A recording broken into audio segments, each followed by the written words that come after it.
Ezekiel Elliott's Cabo trip caused him to slip tonight. Can former overall Pros vs. Joes champ Mike Beers regain his title, or will 2017 $250,000 Football Guys champs Michael Apt and Justin Smiley rule the day? Follow along with the live draft board tonight. Listen to our analysis as we call the action from the 2019 FFPC Pros vs. Joes I Must Break You League Number 5 to see who's going to win a 2020 FFPC main event team. We've got a great show for you. Dave Gerzak is here. I'm Eric Balkman. Stick around. Your high-stakes fantasy football hour starts now. Everybody, if you got what it takes, because I'm KRS and I'm on the mic and premieres.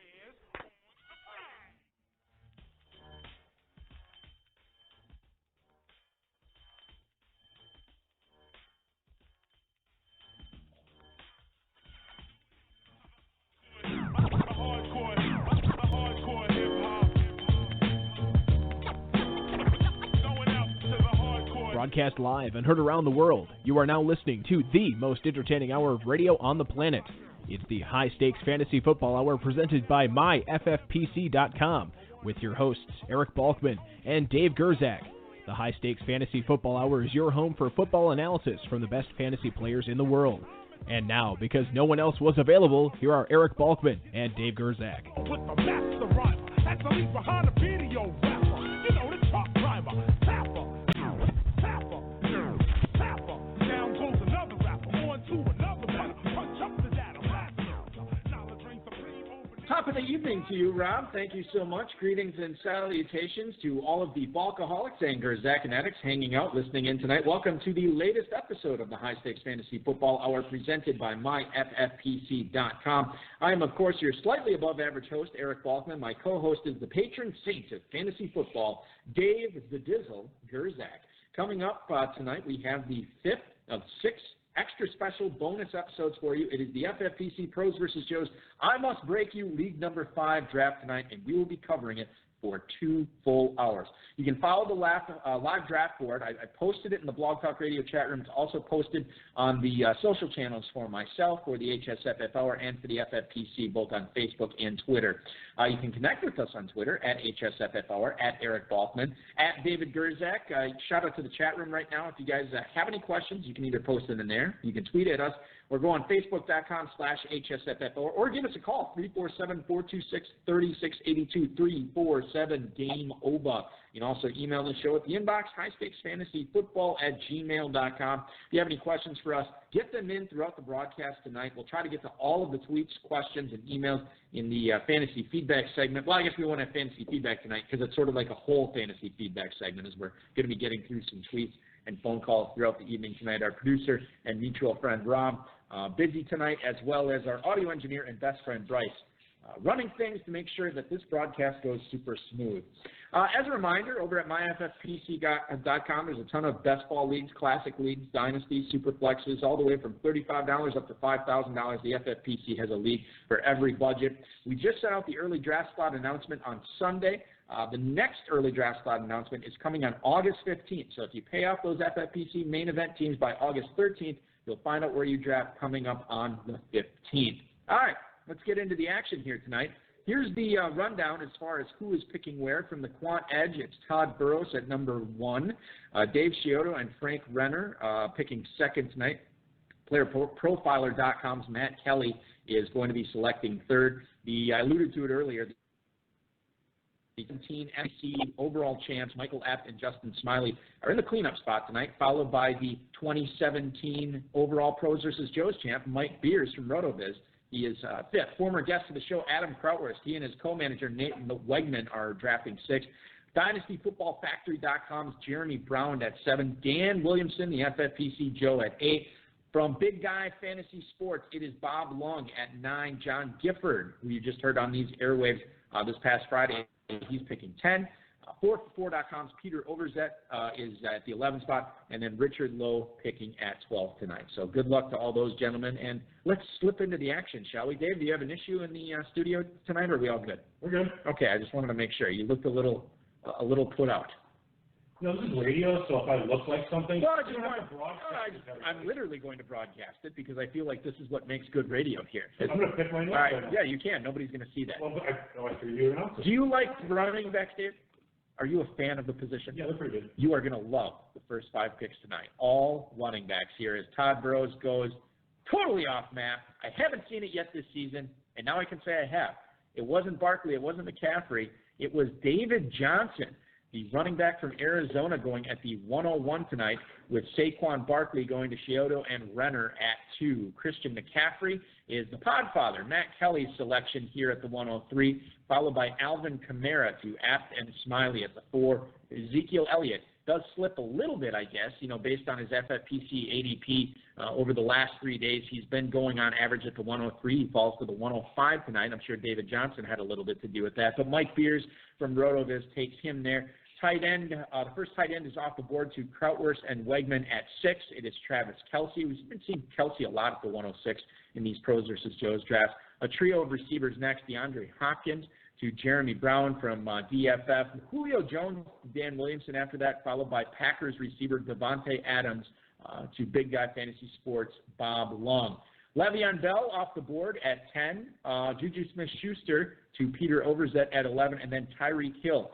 The final pick of the first round here is Tyreek Hill goes to Richard Lowe to start his team off. Okay, so a few things to unpack. Let's talk about the big news, the headline of the first round, and that's Todd Burrows from the Quan Edge, at Todd from PA on Twitter, going with David Johnson at the 101. Dave, I don't think you would do that. However, can you make the case of why David Johnson is still should be considered at the 101 tonight with the likes of Barkley, McCaffrey, Kamara, and everybody else still out there? Well, if I'm making the case, I would say that he had a 400-point year in 2017. 17, yeah, it was 17. Oh, whatever. He had a 400-point year. He's got Cliff Kingsbury run and shoot, run and gun, whatever the hell you want to call it, air raid offense. And he's going to be getting a decent amount of carries with probably not very packed up box. He's a talented back. And they're going to be running a lot more offensive plays in the prior season. So, yes, last year almost everything went wrong with David Johnson. He finished as RB9. So yep. I think that's what people forget about too. You feel like you might have got burned on him last year a little bit, but quite frankly, with his offense as bad as it was last year, to still have him finish as the 9th best running back in an FFPC format, that's pretty amazing. I think we might hear from Todd coming up at some point in the broadcast tonight, so we'll definitely have to ask him about that. All right, so Ezekiel Elliott falls to 5 tonight, Dave. We know he went to Cabo to quote-unquote train, which is apparently what he did when he was, kind of sorting out his standing with the NFL from a couple of years ago. Does this concern you at all, the fact that we're at this point in the season, this point in training camp, and he's not inside the country? I guess August 6th is sort of the magic date for that, because that's when he loses his accrued year towards free agency. So wouldn't it be funny if he got arrested, and thrown in like a Mexican person? Oh man, goes like ASAP Rocky on somebody down there, and he's locked up. You never know. He did assault somebody in Vegas. Yeah, he did. And you look at his total jerk doing it too. He really didn't look like a very good person. So it wouldn't surprise me at all. Yeah. He's moving up the flake scale. He's going to ask you about third level flake now. Who is higher on the flake scale, Antonio Brown or Ezekiel Elliott? They're about tied. And Le'Veon Bell or Ezekiel Elliott? I think Bell's kind of like 3.5 right now. He's moving down a little bit. And I think he is a weird guy. Well, and did you see what he posted on his Instagram? I think it was today, apologizing to fantasy football fans for who drafted him last year and then he didn't report. No, that's cool. That's actually interesting. Now, it is interesting, Dave, but I will say this. Le'Veon Bell said this year is going to be a totally different story. However, last year, Bell publicly said 2018 is going to be maybe the biggest year I've ever had. And he put up zeros everywhere. He thought something else would happen. Yeah, clearly. What do you make of well, no, I'm not going to talk to you about that because I asked you about that last night and you refused to pick a child here, one of your children, JJ. Thanks for not asking the same question. Tyreek Hill, so I'm not going to ask it. Well, you refused to answer it last night, so clearly I'm not going to bring it up tonight. Well, thanks for not asking it. Yeah, there you go. We have a huge, decent-sized running back round. It's back-to-back rounds where we have a run of 5 straight running backs. We'll get to that right now. Odell Beckham leads things off with Richard Lowe. He goes receiver to start things off. I think a lot of people are going to be going receiver from the 12th spot this year. George Kittle off the board to Peter Overzet as the number 2 tight end off the board, so that's interesting as Kittle goes before Ertz tonight. Overzet taking him as his starting tight end. John Gifford goes with what was the backfield for the Steelers in 2017 with Bell and James Conner, and he gets James Conner here to go with Le'Veon Bell at the 203. That is the beginning of the running back run as Dalvin Cook goes to Bob Lung, Joe Mixon to Dan Williamson, Nick Chubb to Jeremy Brown, and then Todd Gurley going off the board to Krautwurst and Wegman, the FFPC Joes tonight at the 207. So it goes Connor, Cook, Mixon, Chubb, Gurley. You think the 207 is too early for Todd Gurley? No, not if we do, no. Okay. Not. Do you believe in him? Would you be taking him in the mid-second based on what we know now? I'm probably still avoiding Gurley, just in general. Oh, really? So like third round too, you're kind of finding somebody else. I mean, I guess if you're going to take him in this mid-second round, you probably take him in the mid-third, right? But if you're not going to take him in the mid-second round, why are you taking him in the early third? I mean, even you kind of, in my opinion, either you kind of like him or you don't. If it's a player, if he fell to like the 5th round or something, that you know what I mean? Like that's a really early pick to be parsing messing around with. Yeah. Yeah. I mean, there's players like if I don't like him, and normally they go in the 5th or 6th round. Like let's say Mike Williams, I don't really normally draft him, but if he's around in the 8th round, I would just look at it as like a pure ADP play. Like I mean, maybe I'm probably wrong here or whatever. I'll just grab him. Right. Yeah. Well, you could be, and I think there is something to be said for that. I do the same thing. I will draft certain players that I don't like if they're out there at what I view. What was the line from Django Unchained? If they're out there at a ridiculous position, then I will take it. And then you say, well, Valky, what would you consider a ridiculous position? And then I tell you, well, I'd say, Mike Williams in the 8th round. Okay. This was ridiculous to me. Michael Thomas, falling. Normally he goes at the 201 in FFPC best balls over the last 3 days, and Mike Beers gets him at the 208 tonight, Dave. And pairs him with Ezekiel Elliott, so he's going for the all holdouts. Right, yeah. Well, you know who's still out there for? No, he's not still out there. Forget it. Michael Thomas goes at the 208 to Mike Beers. The crappier players don't usually get drafted later in fantasy football. That's true. But there is something to be said. Like, I think most people I've talked to in fantasy circles believe that an Elliott deal is going to get done. I haven't heard anybody, high-stakes players, express any kind of doubt that Thomas is going to miss a significant part of the season. Now, maybe he will. I'm just saying that as far as what we know right now, I haven't heard anybody express that. So this could really work out. The Beers getting Elliott at the 5, getting Thomas at the 208. I think there might be something there. Yeah, I actually agree with that. Zach Ertz is the 3rd tight end off the board tonight to Apt and Smiley. They pair Alvin Kamara with the tight end from Philly. Melvin Gordon, speaking of holdouts, goes to Matt Kelly here at the 210, followed by Damian Williams, who actually missed some practice time this week. We'll keep an eye on that. But Damian Williams to Scioto and Renner with the penultimate pick of the 2nd round. And then Mike Evans, the final selection of the 2nd round here tonight for the FFPC Pros versus Joes League number 5. I must break you. Evans goes to Todd Burrows. Mike Evans is a player that we haven't talked a ton about when we talk Tampa.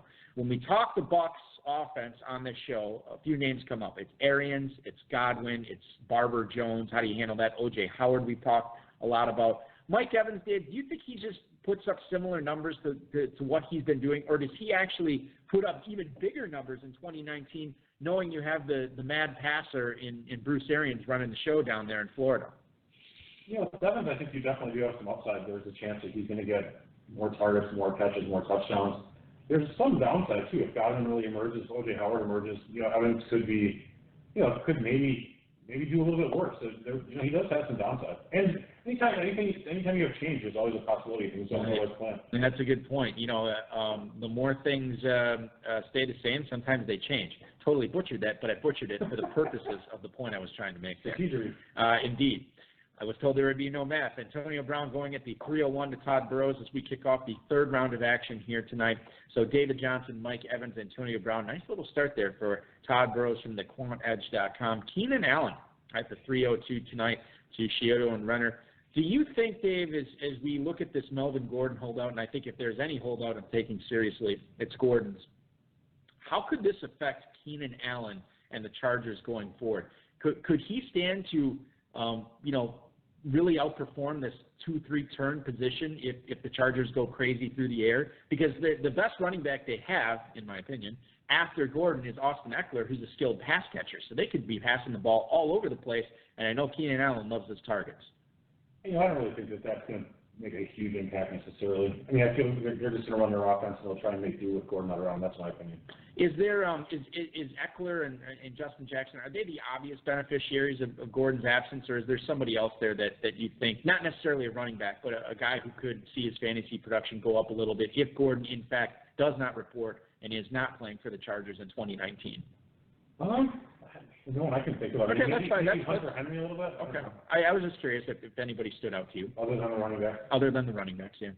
Kerryon Johnson, speaking of running backs, it's the third running back drafted by Matt Kelly here at the 303 tonight. McCaffrey, Gordon, and Kerryon, my wayward son Johnson. And that is your Chris Berman reference of the night. Leonard Fournette, 304 to Afton Smiley as their number 2 running back behind Kamara, and then also going with Ertz on that squad. T.Y. Hilton slipping right in the middle of drafts now, man. It was a good little run that we had of T.Y. Hilton on the turn. Not going to happen anymore. What's the news that came out that there's no reason, right? Samuel's having a good camp? Yeah, maybe that's what it is. Jack Doyle's been looking good, I guess. I don't know. I don't know what it is. But people going to call it the corpse of Jack Doyle 24 hours ago? Did I call him the corpse? I don't know. I mean, he's not old. He's just been battered. Negatory. Yeah, he had the hip issue, the kidney issue. It's just, Got a bad name. You don't like the name Jack Doyle? No. For a tight end, I think it works. Yeah. I mean, I would not want, and with the first overall pick, the Buffalo Bills select quarterback Jack Doyle. I would not like that. That does not have a good ring to it. Receiver, I don't think it works either. And it for sure doesn't work at running back. I think it works at tight end. I think it works on offensive line. Aaron Jones, the number 2 running back, selected by Krautwurst and Wegman. Jones goes off the board at the 306 tonight to go with Todd Gurley. And then we get a receiver run here in the 3rd round. It is Adam Thielen to Jeremy Brown. It is Amari Cooper to Dan Williamson. Julian Edelman off the board to Bob Lung, followed by Stephon Diggs to John Gifford here as his first receiver drafted. Brandon Cooks to Overzet as the 311 tonight to go with Juju Smith-Schuster as his 2 receivers, and then Marlon Mack at the 312 to Richard Lowe. The first 3 rounds are interesting in that there's 17 running backs that have gone 3 tight ends.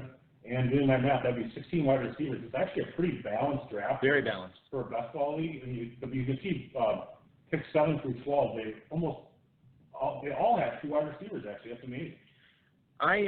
After 3 rounds, they all have, so we have 5, 6, 7 of the teams have 2 receivers. I want to ask you a philosophical question. You can answer this in one of 2 ways. Sorry, I missed team time. Sorry, Gifford.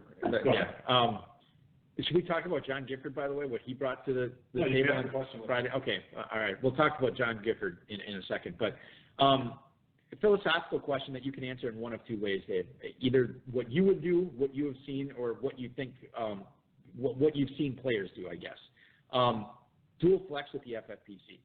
For the uninitiated, Fantasy Football Players Championship format is 1 quarterback, 2 running backs, 2 receivers, a tight end, a kicker, and a defense, and then 2 flexes. When you have this format where you can start 4 running backs, where you can start 4 receivers, and where the tight ends get 1.5 points per catch, I feel like, and we've said this on this program for years and years, there are a zillion different ways to not only build a starting lineup, but to build a team. And if you look at the balance, short story, you're asking. I didn't know if you were busy, so I wanted to make sure I was giving you enough time. Okay. Well, I know. I just wanted to make sure you could answer on time. When you look at the fact that we know that, and you see the balance, do you think that format encourages this type of balance earlier on, where we see oftentimes running backs and receivers split, where we might see running backs dominate other formats or receivers dominate other formats? In my opinion, it should be that way, but a lot of players will take the fact that you can start 4 running backs and we'll just pound running backs with reckless abandon, and I don't feel that is necessarily the correct strategy. However, if 6 people do that, and you're not taking running backs early, you have a problem. The nice thing about the format is that you're able to adjust mid-draft, or in the 1st round, 2nd round, 3rd round, wherever. You can usually adjust your strategy on the fly as need be, and it can. A lot of times it can work out. So that's one thing that's not good. Right? So if you take 3 straight running backs, and there's another running back that you really like that's available with your 4th or 5th pick, well, now not that you paint yourself in a corner. It's just tougher to do that. You want to be taking some of the position. So that's why, you're starting with some balance early on. It helps you out later, in my opinion. It kind of handcuffs you later on. If you are loaded up at one position, there is a certain, I don't want to say desperation, but you're compelled to really attack a certain position when you might miss out on some value then. Speaking of value, Shane P. Hallam in the chat room chiming in saying that he actually would have taken Kerryon Johnson in second. He loves him some Kerryon Johnson this year, given how much he thinks Detroit is going to be running the football. I kind of happen to agree with that. And I think Kerryon Johnson is going to catch passes this year too, especially with the release of Theo Riddick. They're going to give him all he can handle there in Detroit. The last thing I wanted to ask you, and feel free to skip over this, Dave, as far as the third round goes, because we've done this as our fifth broadcast now, and I can't remember exactly who we've talked about. Did I talk and ask you about which Vikings receiver you prefer between Thielen and Diggs? I don't know if you did or not. Okay, well, I'm going to ask you that right now, Dave. If you're locked in on a Vikings receiver here in the third, you have your choice of either one. Which one are you taking? Are you taking Thielen or are you taking Diggs? I generally would lean towards Thielen just because he's a little bit higher volume, more targeted guy. So I think I would lean that way just because you get a little higher floor. For best ball format, does it change at all with Diggs being the quote-unquote more explosive player? For me, it doesn't. Some people it might. Okay. I don't mind that. Do you want to know where FFPC drafters are taking them right now? Sure, late third. As no. As far as receivers off the board, wide receiver 13 and wide receiver 14. Yeah. Back to back right now, and right now Thielen is winning over the last 3 days.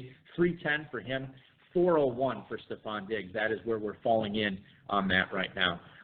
Moving on to the fourth round here. Walking boots be damned. Richard Lowe takes Derrick Henry at the 401 to kick things off. Peter Overzet hates the running back position, and he is going with DJ Moore as his number 3 receiver here at the 402. Dangerous receiver core. We'll see what he does for running backs as he builds that in. Josh Jacobs off the board at the 403 tonight to John Gifford. And the thing I wanted to bring up with John Gifford has an ice cream business that was started on the Eastern Seaboard, Dave. And he broke news that on Friday night, we had him on as a guest, they are now the official ice cream of the New England Football Patriots, and they are developing a special Patriots flavor, which we are all on pins and needles, not only to hear what it is, but to try it, no question. And there may be a chance that he might be bringing some ice cream to the FFPC main event this year, and Dr. Kurt Kikas, who drafted last week, might be bringing some fine Italian wine. It is going to be a great night. Chianti and ice cream. I plan on Friday night to be so messed up and so drunk that I'm just going to be mixing them together. It's going to be great. Something very proud of. Yes, dumping wine into the ice cream. It's going to be the greatest party Vegas has ever seen and ever will see. Devontae Freeman off the board to Bob Lung at the 404, followed by O.J. Howard. Once again, the fourth tight end taken in this draft. He goes off the board at the 405 with Dan Williamson. Robert Woods is the third receiver drafted by Jeremy Brown from Dynasty Football Factory here in the fourth round. Chris Godwin, the number 1 receiver for Krautwurst and Wegman. Wow, that's interesting. We'll get to that in a second. Evan Engram, tight end number 5 to Mike Beers. Kenny Galladay to Apted Smiley here in the fourth round. That is the 409 pick. Tyler Lockett, the number 1 receiver for the Seahawks. Also the number 1 receiver for the Podfather. Matt Kelly takes him at the 410 tonight, followed by Philip Lindsay to Scioto and Renner, the FFPC Joes, and then Hunter Henry wrapping things up here in the fourth round. And he goes off the board at the 412 to the Quant Edges, Todd Burrows. He takes Hunter Henry. Okay, so let's attack this here a little bit. Chris Godwin is the number 1 receiver. Now, I shouldn't really talk too much because I will talk because I did have a draft earlier this season where I thought Godwin was my number 1. He's my number 2.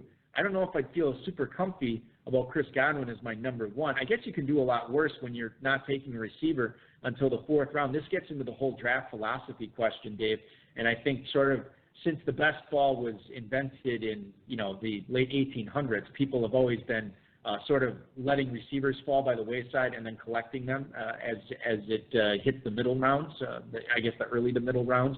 Relying on big plays to sort of help get them through different weeks. Is that a strategy that you like to employ when you're drafting a best ball format? We'll use the FFPC as an example where you try to get a tight end early, maybe pound out some elite 3-down running backs, and then start attacking the receivers later on? In this particular instance with Krautwurst team, if I had drafted, let's just say I drafted Kelsey and Gurley, I would have then started hitting receivers in the third round and then got third and fourth. So I don't. Again, you can do whatever you want. He's just going to be a little bit weaker wide receiver. The Aaron Jones pick, I mean, if you like Aaron Jones, that's fine. I would have probably just done let's say I took Thielen and then got one, I just feel a little better about the team construction. Because you've already invested a huge draft capital in Kelsey, and you have Gurley to be your anchor RB1. I kind of would be punting RB2 and then be hitting receivers up here in the third, fourth, fifth, sixth round. Two-packer in the chat room, the official mascot of the High Stakes Fantasy Football Hour. In the Vikings receiver discussion, he says it's Diggs. It's always Diggs. And then he also wants to remind everybody, the two-packer public service announcement, Kenny Golladay is not a wide receiver one.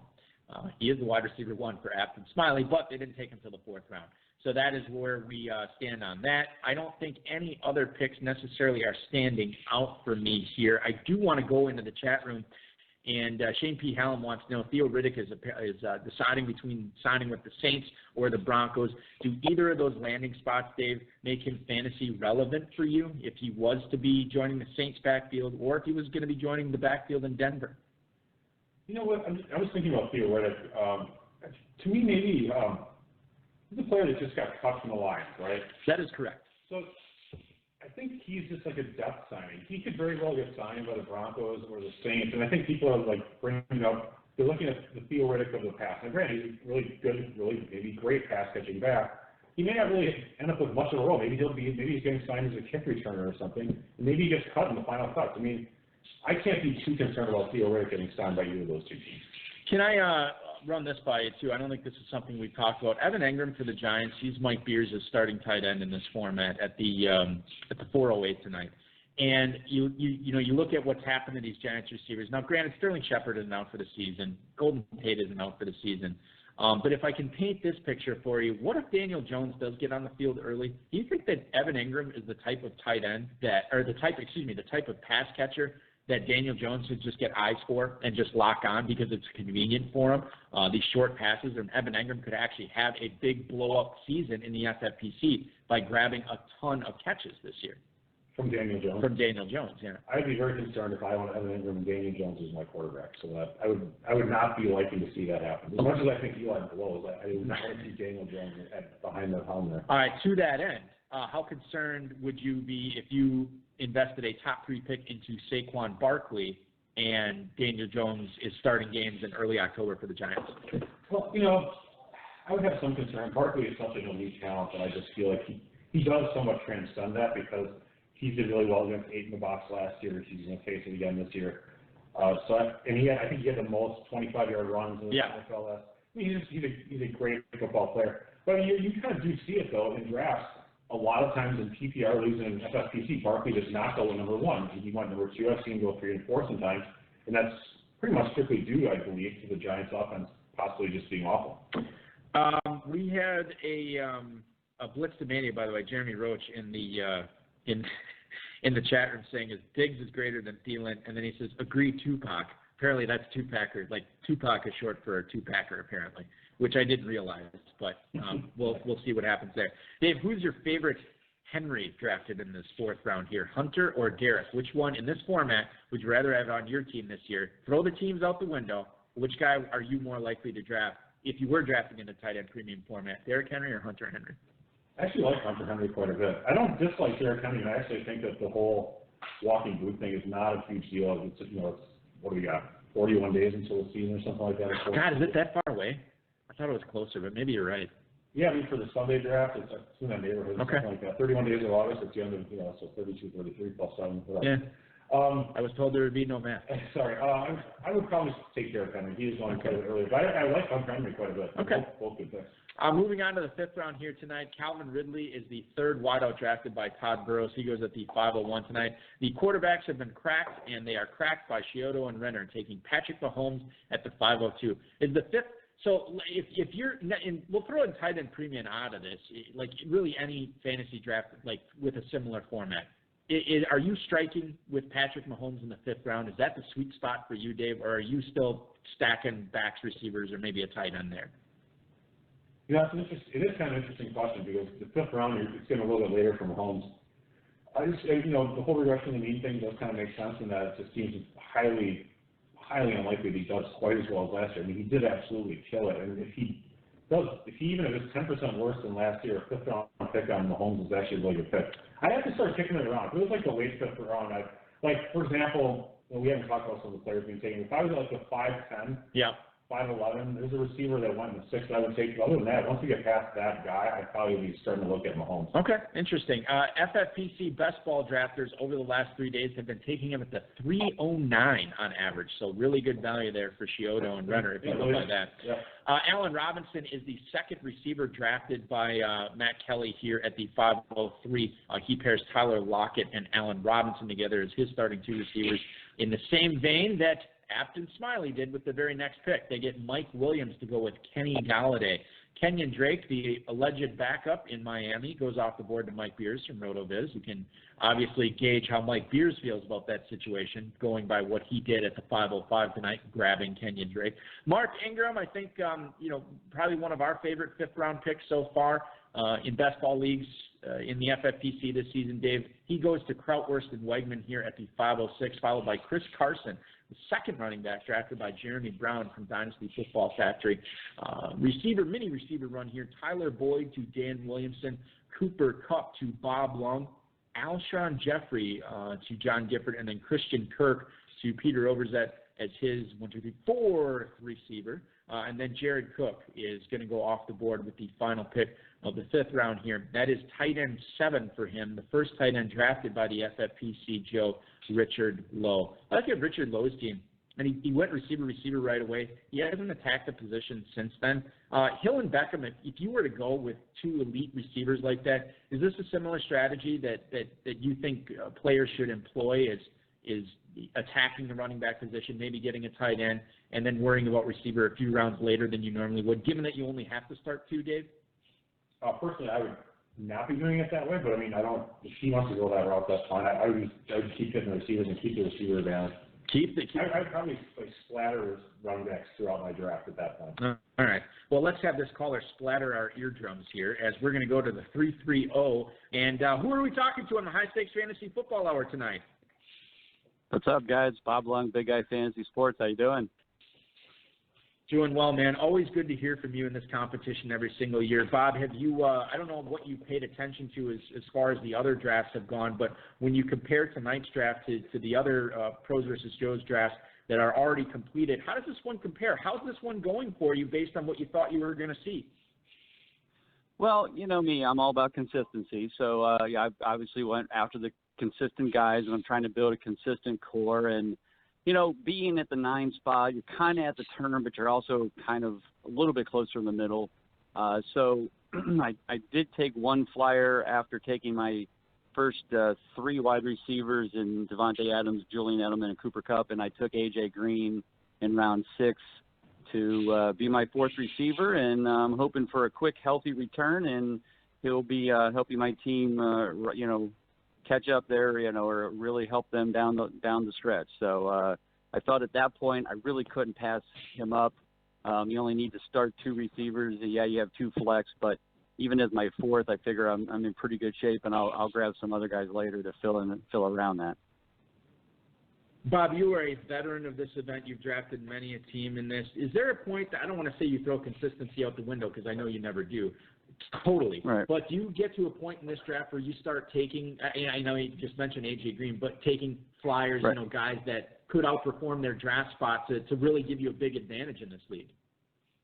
Absolutely. I mean, when you're drafting best ball, and especially as deep of a league as this, where we go, 26, 28 rounds, right?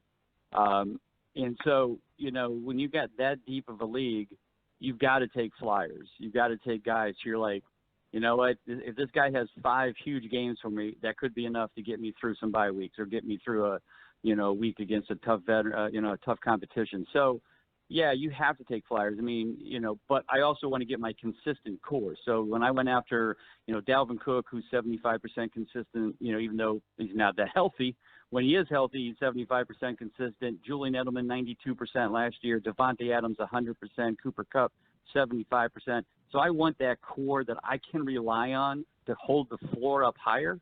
And then if one of those flyers that I grab in the later rounds jump in and have a monster week and score 30 points, that's okay if they outscored Cooper Kupp that week who only had, quote, 15. That's what you want to do. But to me, my strategy is always to have a much higher floor to hold the team up in a week where maybe those flyers don't come through for me and have their off weeks, that I can still, continue to build, a good core team. So, it's definitely a much different strategy. These are the best of the best, best experts. And, you can call these guys Joes all you want, but these guys win some big money in some of these things, and some of these are champions. And, this is a whole different scenario. This is a whole different strategy, a whole different league than just a, quote, typical expert draft or a local league draft. You've got to be on your toes. Bob Lung from BigGuyFantasySports.com joining the High Stakes Fantasy Football Hour tonight here as he is drafting from the 9th spot in the FFPC Pros versus Joes League number 5. Let's talk about A.J. Green here briefly as you get him at the 604 tonight. Realistically speaking, as you make him your selection there, when you ran it through in your mind, what week do you envision him coming back and sort of being A.J. Green again? I mean, I'm really not expecting him back to October. I mean, you're looking at probably week 5, week 6, even maybe middle of October. And I know 6 to 8 weeks from now puts him in, mid-September. But I'm not, again, because of that spot, I had my 3 core receivers I really could count on. I felt like, even if I don't get A.J. Green back 100% until the end of October, that's fine, because I'm going to need him down the stretch. And if he even comes back to 80% of A.J. Green, that's still better than a lot of the receivers in this league. So it's a risk, and, who knows? He may be out for the year. It may have been, no pun intended, shoot myself in the foot. But, it's a call I had to make, and I just felt like I couldn't pass it up at that point. So, Bob, I have a question for you. So you're picking at pick 9, you have 2 backs, 4 receivers, as we were talking about. So when I would draft a team in a similar method to which I do actually pretty often, a lot of times I struggle with my RB3 and where to draft that player.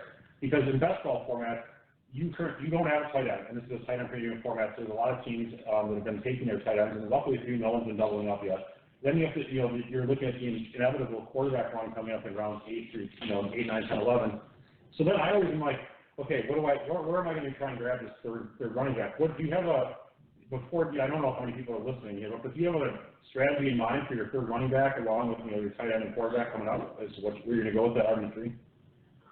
Yeah, I have a pretty good idea. I mean, I have them kind of set up in the queue now of a couple guys that I'd like to get as my RB3.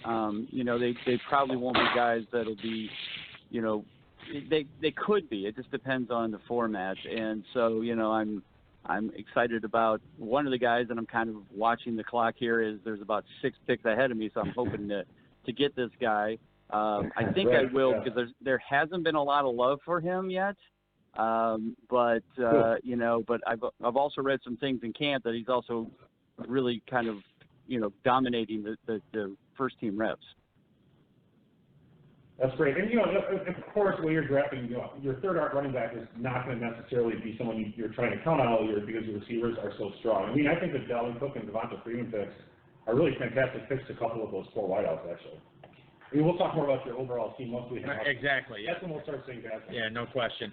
Bob, can you tell us a little bit before we let you go what's cooking over at Big Guy Fantasy Sports? And I also want to give you an opportunity to talk about the 2018 Fantasy Sports Writers Association Best Fantasy Football Publication and where people can pick that up.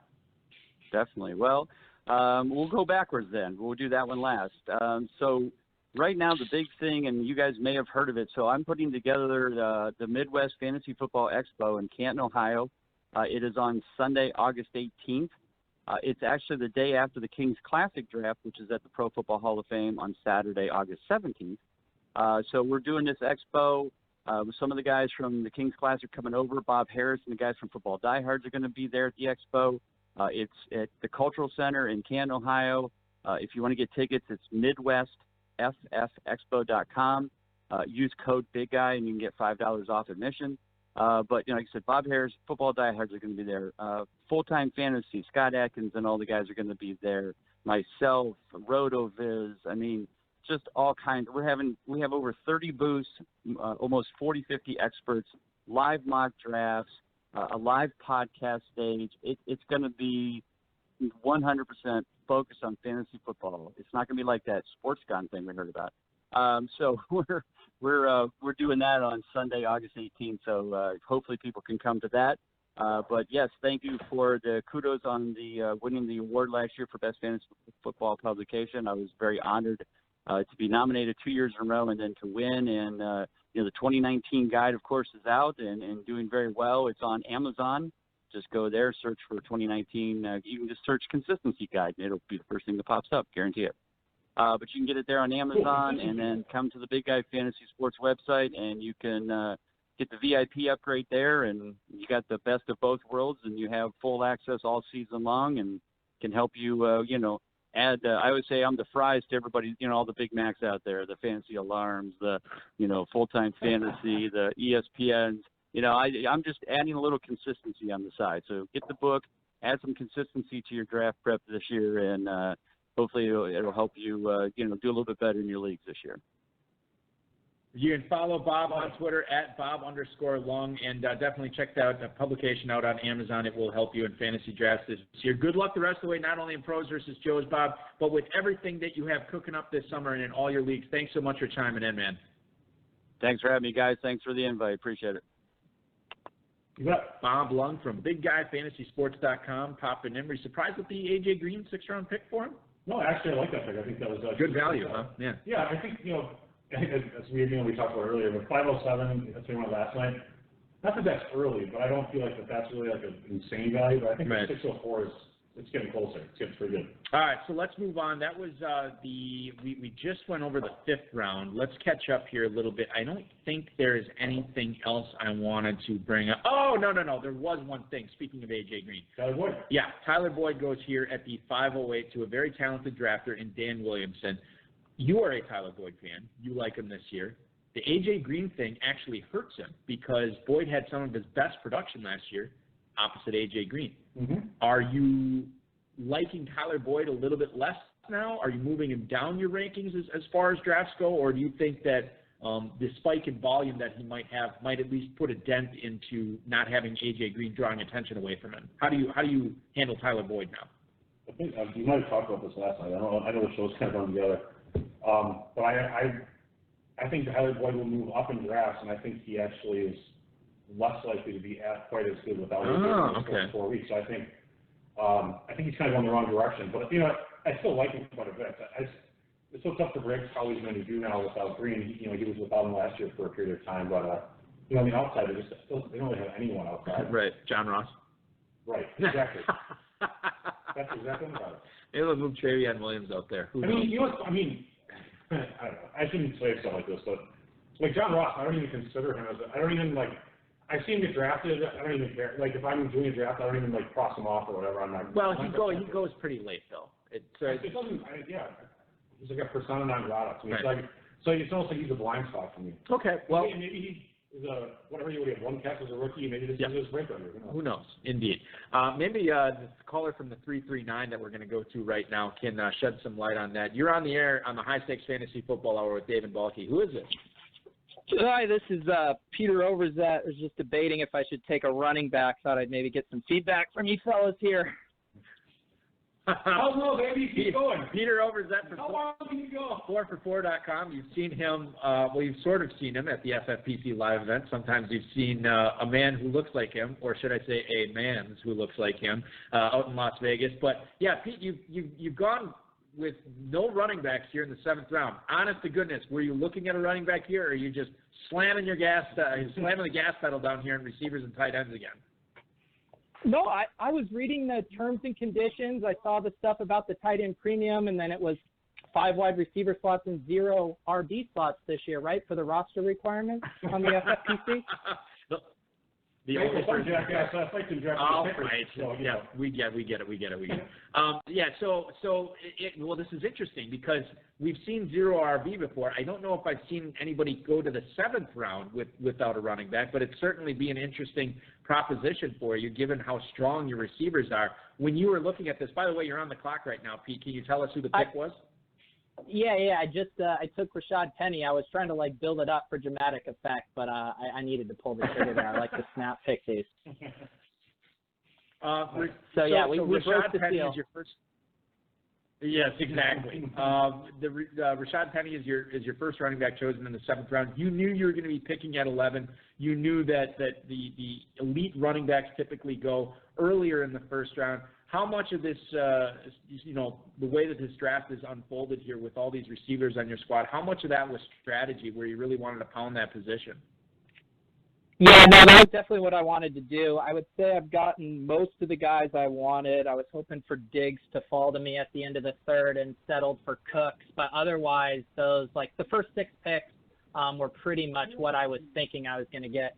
Hang on, I think I should probably draft another running back here. Who do you guys prefer, Geis or Lamar? I'll crowdsource this.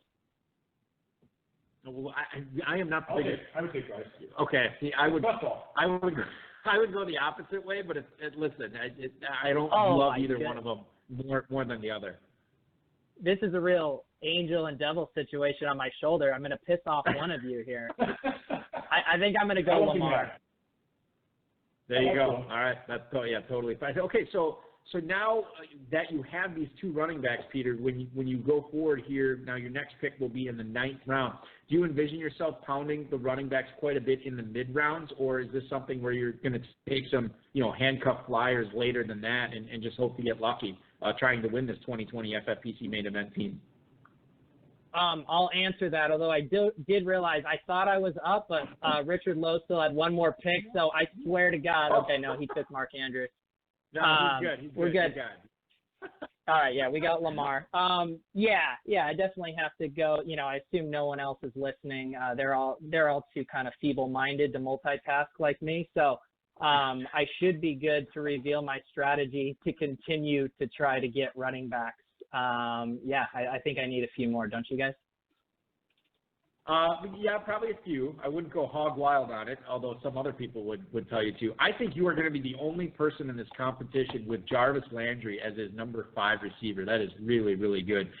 We've been talking about receivers. Tell us a little bit about what went into the thought process for you when you decided to go with the tight end at the 202, and it wasn't Zach Ertz, who had been going before George Kittle in FFPC best ball drafts by those players. You went with Kittle over Ertz. Why was that the decision there?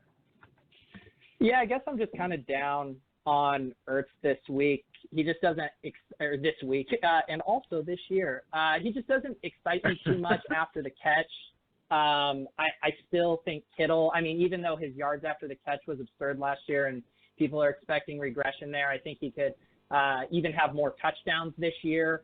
And, I still think the tight end premium is very valuable. Last year had Kelsey in our main event team, and that was a fun ride, so hoping to try to recapture some of that magic with Kittle here again. And then it just frees me up. I don't have to hammer as many tight ends in those middle rounds when I'm going to be needing to grab running backs. It allows me to kind of kick that tight end 2 and tight end 3 can down the road a bit more. You can check out all of Pete's work. One of the most fun, first of all, one of the most fun Twitter follows at Peter Overzet, and then one of the most fun YouTube channels, youtube.com/Peter Overzet. A lot of fun stuff, a lot of great stuff there. And if you check out Peter's Twitter bio, you'll see that he is the 2019 FFPC Pros vs. Joe's champ. Already calling a shot. I love it.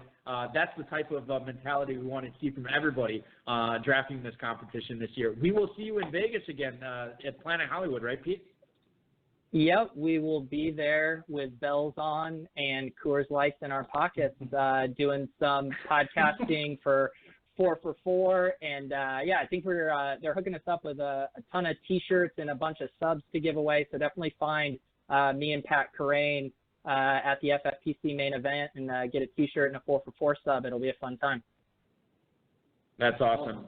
So great to talk to you again. Always enjoy it and look forward to seeing you again at Planet Hollywood. Pete, good luck the rest of the way, dude. Thanks for chiming in. All right. See you guys. Sorry, Dave, that I didn't take guys. I'll make it up to you. What a jerk. Get out of here, champ. Okay. There's plenty of Arizona receivers that you can draft later on. Yeah, take Isabella later. Yeah, that'd be fantastic. Thanks, Pete. All right, bye, guys. Peter Overzet, 4for4.com. Check his YouTube channel out. Again, and I'm not just, oftentimes I will blow smoke when I talk about how great the FFPC is. It's solid. Peter Overzet's YouTube and Peter Overzet's Twitter is awesome. So check that out. Hey, I want to keep it going right now as long as we have the phone calls rolling in. I'm going to go to the 740 right now. You're on the air with David Balke on the HSFF Hour. Who is this? Hey, it's Curtis Patrick from the I Want You draft earlier last week. Yes, Kurt. I totally forgot that you actually were going to chime in tonight. Now that your draft is completed, I want to first get your take on how you and Ryan sort of executed your draft strategy and how you think your draft ended up. It didn't go probably how either one of us planned it because we didn't expect Todd Gurley to fall to 208, and from there, I mean, honestly, our entire strategy probably pivoted at that point. I think we had envisioned taking Kittle or Ertz if either one was available there, or I think the dream was Juju making it there, and we just fell short by a couple picks. So we ended up with this conundrum of, maybe reaching a couple picks early on where we felt comfortable with Antonio Brown, or we could just start with like the 2016 running back start of David Johnson and Todd Gurley. And so we're gonna live or die by that. Yeah, it was interesting. I'm pulling up the draft board right now to kind of talk to you about it. But how did you? So when Gurley was there, obviously you had to adjust on the fly. But how did you initially end up? Like, who were some of the guys that you were targeting or positions that you were targeting early on in lieu of assuming Todd Gurley was going to be off the board? How did you see your draft sort of unfolding, at least in the first few rounds? Well, originally we kind of wanted to go with, I think people are describing it as like modified zero running back draft where we knew we'd have to just take whoever we're most comfortable with at 105 at the running back position because we didn't want to not have an elite running back. And then I think we envisioned following that with either a tight end or a slew of wide receivers. But as the draft just kept advancing, and as FFPC drafts are known to be, I think maybe the fear of not having the guys, like I just was listening to Peter Overzet talk about hammering running back in the middle rounds now that he's set up with the wide receivers. I mean, by the time I got to the middle rounds in our draft, by round 9 you're looking at Jalen Samuels already. And I'm just not not comfortable in this format with him being somebody I'm depending on. Of course I'm just cherry picking for the purposes of the illustration, but we ended up going much heavier on running backs early, but then we waited I think 16 rounds after Darrell Henderson in the 7th before we took another running back, and I think that we were able to even out our squad at wide receiver and tight end appropriately. Yeah, no, you got Ty Montgomery in the 24th round, and then Myles Gaskin to sort of close it out. But that was after you had that stable of David Johnson, Gurley, Josh Jacobs, Penny, Darrell Henderson. I remember Dave and I were talking about that was a nice job by you getting, after you took Todd Gurley at the 208, then you come back and still get Darrell Henderson at the 705. That was nicely done there. And then, you didn't take a tight end until round 9, but I like the tandem of Mark Andrews and Dallas Goedert, and then you got some upside guys in Oliver and Jarwin late. So we'll see what happens with the tight end. I noticed the receivers, at least 2 of the receivers you took, Deshaun Jackson, John Brown, did their speed, did their big play ability, and the fact that they have a couple of quarterbacks with big arms throwing to them, did that sort of factor into going with those guys, trying to get that, the high upside, the high ceiling from week to week kind of guys at receiver go when you had, you'd taken 3 receivers prior to that? Did that factor into making Jackson and Brown those picks there? Yeah, absolutely. They're the type of guys that you're just looking for, those 3 or 4 splash games from to help out, Amari and Kenny Golladay, who will probably get enough targets to fill those top 2 wide receiver spots for us each week. We actually started, I think it was around the time when Henderson fell to the 7th, and we were overjoyed, but we also started to say, on wide receivers, and so we started making our list at that point of who are the guys that are the upside weekly explosions that we want to target in the double-digit rounds. And we were lucky enough to get two of those guys a little bit later. Antonio Callaway was a guy that, we had hoped to get in the 20th round, and I think we started talking about him even earlier than that. So we think we have some guys that can score some touchdowns and really some long touchdowns in our tide, especially Jackson and Callaway, to some elite quarterbacks that could be in some high-scoring games. So all in all, I think that, along with Kyler Murray and Josh Allen, we went for the Team Konami code at quarterback and hope to get plenty of rushing yards there too. We actually, what round did Lamar Jackson go in there? We had really toyed with the idea of Murray and Jackson, but I think he went before round 12, and we settled for 11:09. Yeah, so he didn't make it back. We couldn't pass on Goddard at 11:11 or 11:05 rather. Yeah, exactly, given the tight end situation, no question. Curtis, always good to talk to you. Can you tell the listeners, we know that you're crushing it over at RotoViz, but also Dynasty Command Center. Can you tell the listeners a little bit about what you and Ryan McDowell have going on right there? Yeah, sure. So this is more of a community feel, or maybe even more of a white glove service, if you will, for people who are managing a ton of dynasty leagues, or maybe you're just starting to get into higher stakes and you just want another set of eyes on your startup, or any number of trades that come across, or you have a really unique league with rules that you don't know how to exploit. Ryan, myself, and a team of guys who are trusted dynasty confidants will actually interact with you on Slack pretty much around the clock every day of the year and help you make those decisions. So it's kind of, I think Ryan had a great tweet a couple of months ago where it was just a picture of a boardroom, and essentially that's what it is. I mean, when it's time to make a decision, you come to us and we help you out with it. And of course we have, we actually have some content that's provided in there too, but it's a little less formal than a website article or something like that. But yeah, you can find out more about that at dynastycommandcenter.com. And the Slack app is easy to use, a number of channels that you can post different questions to and get direct access to Ryan and myself. And also you can listen to the Dynasty Command Center podcast, obviously, and follow Curtis on Twitter at CPatrickNFL. Check all of his work at rotoviz.com as well. Dude, thanks so much for chiming in. Good job on your draft. I think Dave and I gave it a pretty good grade on it. If I was to put a grade on it, I would say it was an A++. No question. I don't know what Dave's grade is. That was my cursory I love everybody grade that I gave it. But in all seriousness, I thought you guys put together a really competitive team. Running back's going to carry the mail on this team. We'll see what happens. Good luck to you in all your leagues and in all your ventures this summer, Curtis. Thanks so much for chiming in. Hey, and thank you guys for making the event fun. Love that you do the shows this way. Have a good night.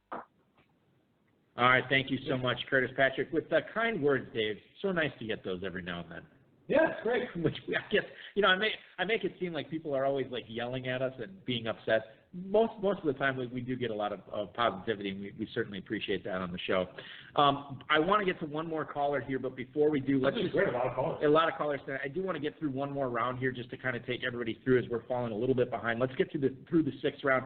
601 was Tariq Cohen to Richard Lowe, followed by Jarvis Landry to Peter Overzet. You have Vance McDonald as the starting tight end for John Gifford, and then A.J. Green to Bob Long, we talked about.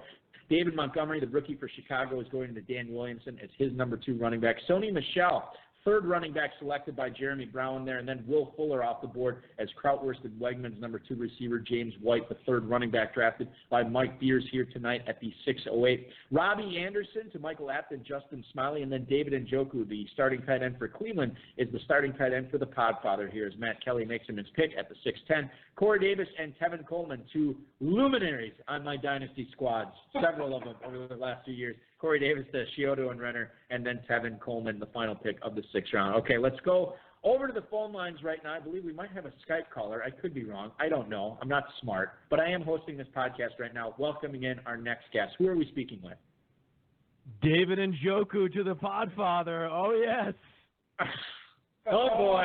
Here we go. Buckle up, everybody. All right, so let's talk about David Njoku there. You waited on tight end, Matt Kelly, until the 6:10, and you grabbed Njoku. Was that part of your strategy, to wait on tight end and grab a value like Njoku late? Yeah, absolutely. I was actually going to wait longer, but I panicked because I was ready to hit Robbie Anderson. And I was like, these guys, Smiley and Michael something, they're gonna take him. They're gonna take Robbie Anderson. So it's one of those things where I knew that I needed to have a backup plan if Robbie Anderson wasn't there, but I had this pick lock, and I just couldn't conceive of a backup plan because the other wide receivers, there's a gap to Corey Davis, and I don't love Corey Davis. I don't love investing in that passing game, especially for my third wide receiver. Maybe later, maybe an Adam Humphries. That's the kind of guy I want on the Titans, someone that's inexpensive. But for a cornerstone wide receiver, I just couldn't push the button. I was hovering over Corey Davis, and I was like, David Njoku. I would have done the same thing, no question. So were you kicking off a party when you saw Christian McCaffrey fall to you at 103 tonight? Well, it was either going to be McCaffrey or Elliott. I didn't care. I don't think Elliott's going to hold out. I think he's just looking for an excuse to not practice and not be in the sweltering heat of the summer. So I think he's going to be back. I would have been happy with Elliott. Either way, no big deal. I love McCaffrey, though. McCaffrey. This is PPR, right? Yes, it is. No. Okay, I thought it was PPR.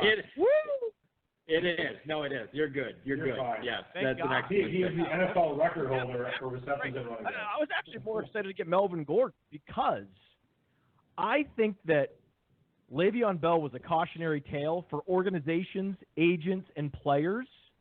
So I'm very confident Gordon and Elliott are going to show up at some point in preseason, whether it's with new deals or just because they realize the Le'Veon Bell way is not the way to go. When you are looking at running to get a deal done. When you're looking at, and we're talking with Matt Kelly from PlayerProfiler.com. You can follow him on Twitter at @fantasy_mansion. I want to ask you about the Miles Sanders pick at the 703. When you're looking at a running back right there, how do you see his rookie season going in Philly, knowing that they traded for Jordan Howard. You still have Corey Clement messing around in that backfield there. God knows how many other running backs they have. But Miles Sanders at the 703, was this just an upside pick, and you feel like he's going to catch passes and eventually he is going to be the man? Yes, my number 4 running back. Trust me, I plan to go all in on wide receivers. I'm going to just go pedal down on wide receivers, knowing that I have a couple wide receivers as my starters, number ones, Lockett and Robinson. I was like, okay, I could make a luxury pick here at running back. I want to get my running backs relatively early, get that out of the way. And Miles Sanders is the best talent in the draft at the running back position, by far and away, I thought. He would have gone higher. He would have been a first-round pick if there was no Saquon Barkley. So he only had 1 year of production. But when you look at the production in his 1 year, you look at his athletic profile, this guy had the profile of a first-round pick, and he goes to a team that is like the perfect situation. You have a prolific offense with a great run-blocking offensive line. There are very few of those in the NFL. You have some nice run-blocking units. You have some prolific offenses, but it's rare that you get both. And to only have to surpass Jordan Howard and Corey Clement and Wendell Smallwood and Josh Adams, I mean, we're going to go through this charade where he has to earn it, but already the beat reporters are saying, oh, well, he's in a different gear. Like he's playing at a different speed than the other players, and it's great to hear that from rookies. Normally they play slow, but I believe right out of the gate, boom, we're going to see Miles Sanders playing fast. It'll be a timeshare, of course. He may even, cede more carries to Jordan Howard for the first couple weeks, but he's going to be the entrenched starter before, Nick Chubb was last year. So imagine a more sped up version of the Nick Chubb timeline from last season, because I think that Carlos Hyde and Jordan Howard are very similar players. And I actually have to make a pick here. So let's make a pick together, everybody. Quarterback? This is great. Which quarterback should I pick? Who's the best quarterback on the board? Help me make this pick. Okay. All right. So who do you have it narrowed down here? Because the quarterbacks have been flying off the board, man. Yeah. Should I pick Phillip Rivers here? I like Rivers. I like Rivers. I think you could also. What about Josh Allen? Josh Allen would be an interesting pick here too. Yeah, Josh Allen would be interesting if I wanted quarterbacks that can't throw accurately, but I want a quarterback that can throw the ball sometimes that works. To professional wide receivers. I think I'm just going to, Kirk Cousins is there, Garoppolo is there. Oh, boy. I'll go Rivers. I think Rivers. Is this the pick? Do we have a consensus here, Rivers? Yeah, Rivers is the pick. I mean, if you want an accurate quarterback, you can't. Good gosh, golly, you can't do any better. Am I missing Rivers. another player on the board? I don't see another player. We could go Justin Jackson, someone like that, but Rivers, right? Yeah, Rivers. I mean, Dave suggested Brady too is another possibility. For accuracy. Right, for accuracy. But yeah, I mean, I love Phillip Rivers. Every single year I draft him in a dozen leagues, it seems like. So I think you could do a lot worse than Phillip Rivers here. I haven't been paying attention. I've just been talking and to you guys, so I haven't really draft board at all. But I'm sure it's fine. I'm sure Rivers is fine. Good job, guys. No, Thank that's you. good. That's a good pick. Well, yes. Well, They listen, we aim to flying please, off and we board. want to. Yeah, we aim to please our listeners because we want, we always get a new batch of listeners to this program every single year. And I know we've talked about playerprofiler.com, but Matt, it's a special website. It's your website, and I want you to tell the listeners a little bit about it if you can. I know you get another pick coming up here. Yeah, Player Profiler is the place to go to look up players, to get all the advanced metrics, and more of an analytics bend to the player analysis. That's what Player Profiler is all about. Workout metrics, speed score, catch radius, things of that nature, but also on-field efficiency metrics, yards created, metrics like juke rate and opportunity share, and you can see how many men in the box and all that fun stuff. Do you think I go tight end here or wide receiver again? You already have Njoku. I think if there's a tight end you like, I would take tight end. Is Jordan Reed Now is when they're going to start going. available? He's a tight end. Yeah, no, and he would work here. I think Jack Doyle is another interesting pick that would work here for you. Both those guys are on the board, and I think FFPC drafters would have had those guys off the board by now too. There's one other. No, he's already gone. Yeah, I would say it's either going to be Doyle or it's going to be Jordan Reed here for you. I'm just going to go with a steady Jordan Reed. Jordan Reed's actually been healthy, hasn't he? Isn't this the first offseason where Jordan Reed hasn't been an injury? No, we're knocking on wood for you right now, my friend.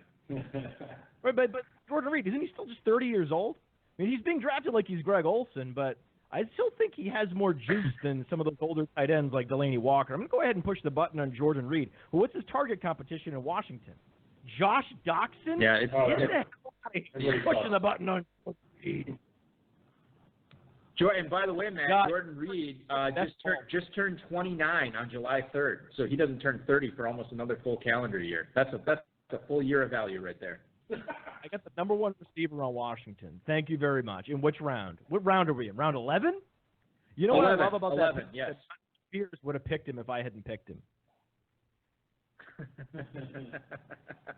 Probably true, no question. Listen, we can follow Matt Kelly on Twitter at DM him right now. He's Mike Beers. What a foul mouth. Mike Beers, you're so polite. What, you can't say that to me? Not very nice, Mike. The draft chat is certainly spicier than our draft room chat tonight. I was massively. You can follow Matt sniped. on who are you sniped on? Oh my God. I was assuming that Chris Godwin, Calvin Ridley, Galladay, those players would be there. So these guys ahead of me, Michael and Justin, they sniped me on Robbie Anderson, but they sniped me again on Kenny Galladay prior to that. But again, these were the best wide receivers available on the ADP board. So I was like, these guys are just going to do the thing. Like, they needed a wide receiver. They're just going to do the thing where they're just taking the value guy and they're not going to overthink it. Sure enough, boom, boom, Galladay gone, Godwin gone, DJ. I couldn't believe who I had to draft in the fourth round. Like, the reason I went running back for the first three picks is I assumed I would have some quality upside wide receivers available to me in round 4 and round 5, and I basically got the bare minimum. I got Tyler Lockett, was like my fourth choice of the wide receivers typically available in that draft slot, and Allen Robinson was my fourth choice of wide receivers typically available in that draft slot. It just so happens that These are wide receivers in their prime with big play potential and quality quarterback play. Mitchell Trubisky, it's questionable, but not awful, right? Not Josh Allen. So I'm not upset, but it could have been better, right? Best case, it's DJ Moore, Chris Godwin. It's not that. Like, I wish I could have had that. In other draft rooms, I could have had that, and I don't have that, and that kind of sucks. But, okay. That's sort of like, I would say that's probably a good definition for what my wife thinks of our marriage. I'm not upset, but it could have been better. It doesn't suck, but okay, whatever. I think that's pretty accurate. PlayerProfiler.com is where to check out all of Matt Kelly's work. Follow him on Twitter at @fantasy_match. And Matt, always good to talk to you. We will talk again real soon, dude. Good luck the rest of the way, man. You're welcome. Hey, check out Mike Gesicki's workout metrics on Player Profile. I'm going to try to draft him and then get sniped at the last minute. I'm sure that's going to happen, no question. Matt Kelly, ladies and gentlemen, always fun to talk to. And getting sniped by, the other thing, and I should have mentioned this to Matt, I don't know if you realize it, but Michael Apt and Justin Smiley, remember, they are the 2017 Football Guys Players Championship overall winners. They won $250,000, so they certainly know how to build a team. And they're taking advantage of it tonight. We left off in the end of the 6th round, so let's get into the 7th here. Darrell Henderson leading things off to Todd Burrows at the 7:01. It's Sammy Watkins to Chiodo and Renner right after that, followed by Miles Sanders, and then Latavius Murray to Apt and Smiley. Eric Ebron, the second tight end drafted by Mike Beers, followed by Kiki Cutie, and then Austin Eckler to Jeremy Brown from Dynasty Football Factory. Dante Pettis, the 4th receiver drafted by Dan Williamson, and then Jordan Howard, the new Eagles running back, as the number 3 rusher for Bob Lung from Big Guy Fantasy Sports. Then it's Austin Hooper backing up Vance McDonald for John Gifford, Rashad Penny, and then Curtis Samuel to end round 7. I want to talk about round 8 because there's some pretty important quarterbacks that went off the board. In fact, these are the first quarterbacks that have gone off the board since the 5th round, so quarterbacks really, really falling in this draft tonight. Mark Andrews for Richard Lowe is his number 2 tight end, followed by Lamar Miller. You heard that pick live from Peter Overzet right here. Cortland Sutton and then Larry Fitzgerald to John Gifford and Bob Lung, respectively. Then we see Darius Geis, who Peter Overzet was deciding between him and Lamar Miller. He goes Miller. Geis goes to Dan Williamson. Then Deshaun Watson as the QB2. Marquez Valdez-Scantling, the number 2 receiver for the Packers, is going to be the number 4 receiver for Krautwurst and Wegman. And then a couple of quarterbacks, Andrew Luck to Mike Beers, Aaron Rodgers to Apt and Smiley. D.D. Westbrook goes to the Podfather there, and then we see Delaney Walker, and then Kyler Murray, Dave, falling to the final pick of the 8th round. It's weird because Kyler Murray is a rookie, and he was the 5th quarterback taken, but at the 8-12, I think there's some value there. Yeah, I know. Normally he's like the stuff that we said yesterday, the 7 quarterback. Yeah. I put in the chat that I really like the Murray, and I don't want to say the next pick because you get offended all the time, but the Murray and next pick combination. All right. Well, even though Shane T. Helm disagrees and thinks that this player is QB15. Do you think that Todd took Kyler Murray first just to say that he got Baker Mayfield as his backup quarterback? Yeah, maybe. So Baker Mayfield goes off the board at the 9:01, and then Marvin Jones is the 4th receiver drafted by Dave Chiodo and Frank Renner here at the 9:02. Cam Newton, the starting quarterback for Player Profilers Matt Kelly. Royce Freeman is the 4th running back selected by Michael Apt and Justin Smiley. Royce Freeman goes with the 9:04 tonight. Matt Ryan to Mike Beers. Geronimo Allison to Krautwurst and Wegman. We get a little bit of a Packers receiver stack there on back-to-back picks. And we're going to get into that in a second here.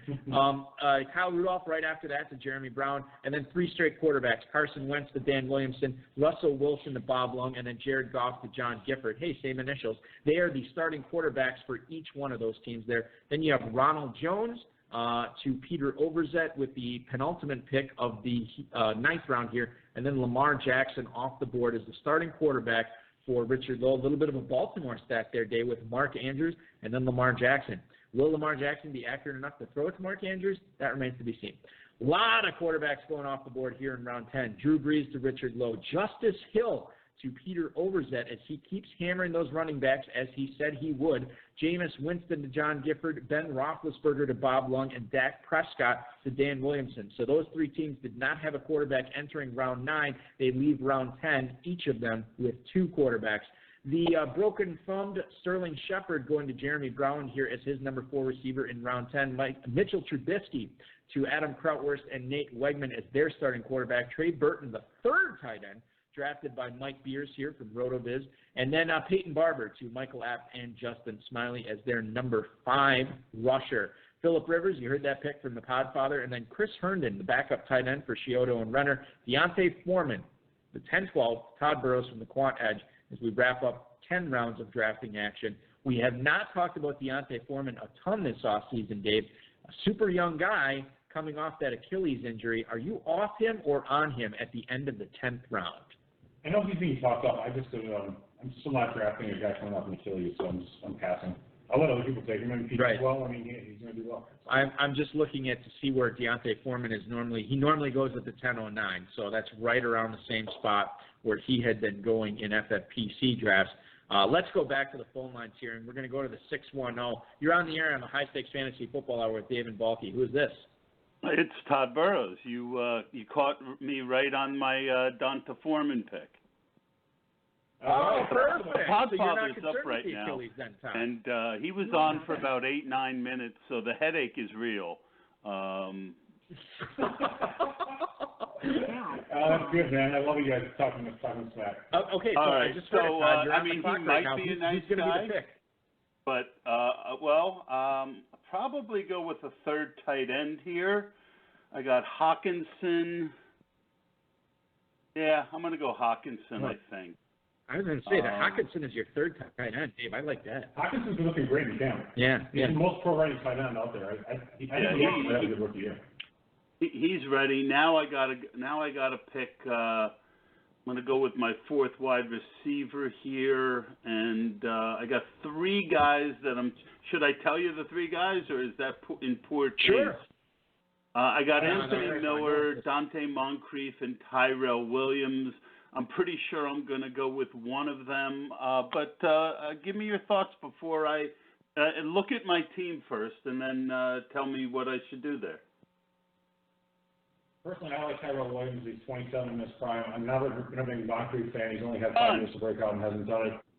So that's my. That was the guy. That was a quick sell job there by Dave Gerzak, ladies and gentlemen. Good job. That was the guy. I got Antonio Brown, and it makes sense. I think I like Tyrell Williams. I think he's a very, very talented player. I owned a lot of him each of the last 2 years. The development of Mike Williams really ate into him, and the fact that they slowed down that offense. But Oakland is a lot of people have been talking about the Bengals being a sneaky team. I think the Raiders are more sneaky. I think people underestimate Gruden's ability because he's kind of a knucklehead with player personnel. They forget that he's pretty good at scheming guys open.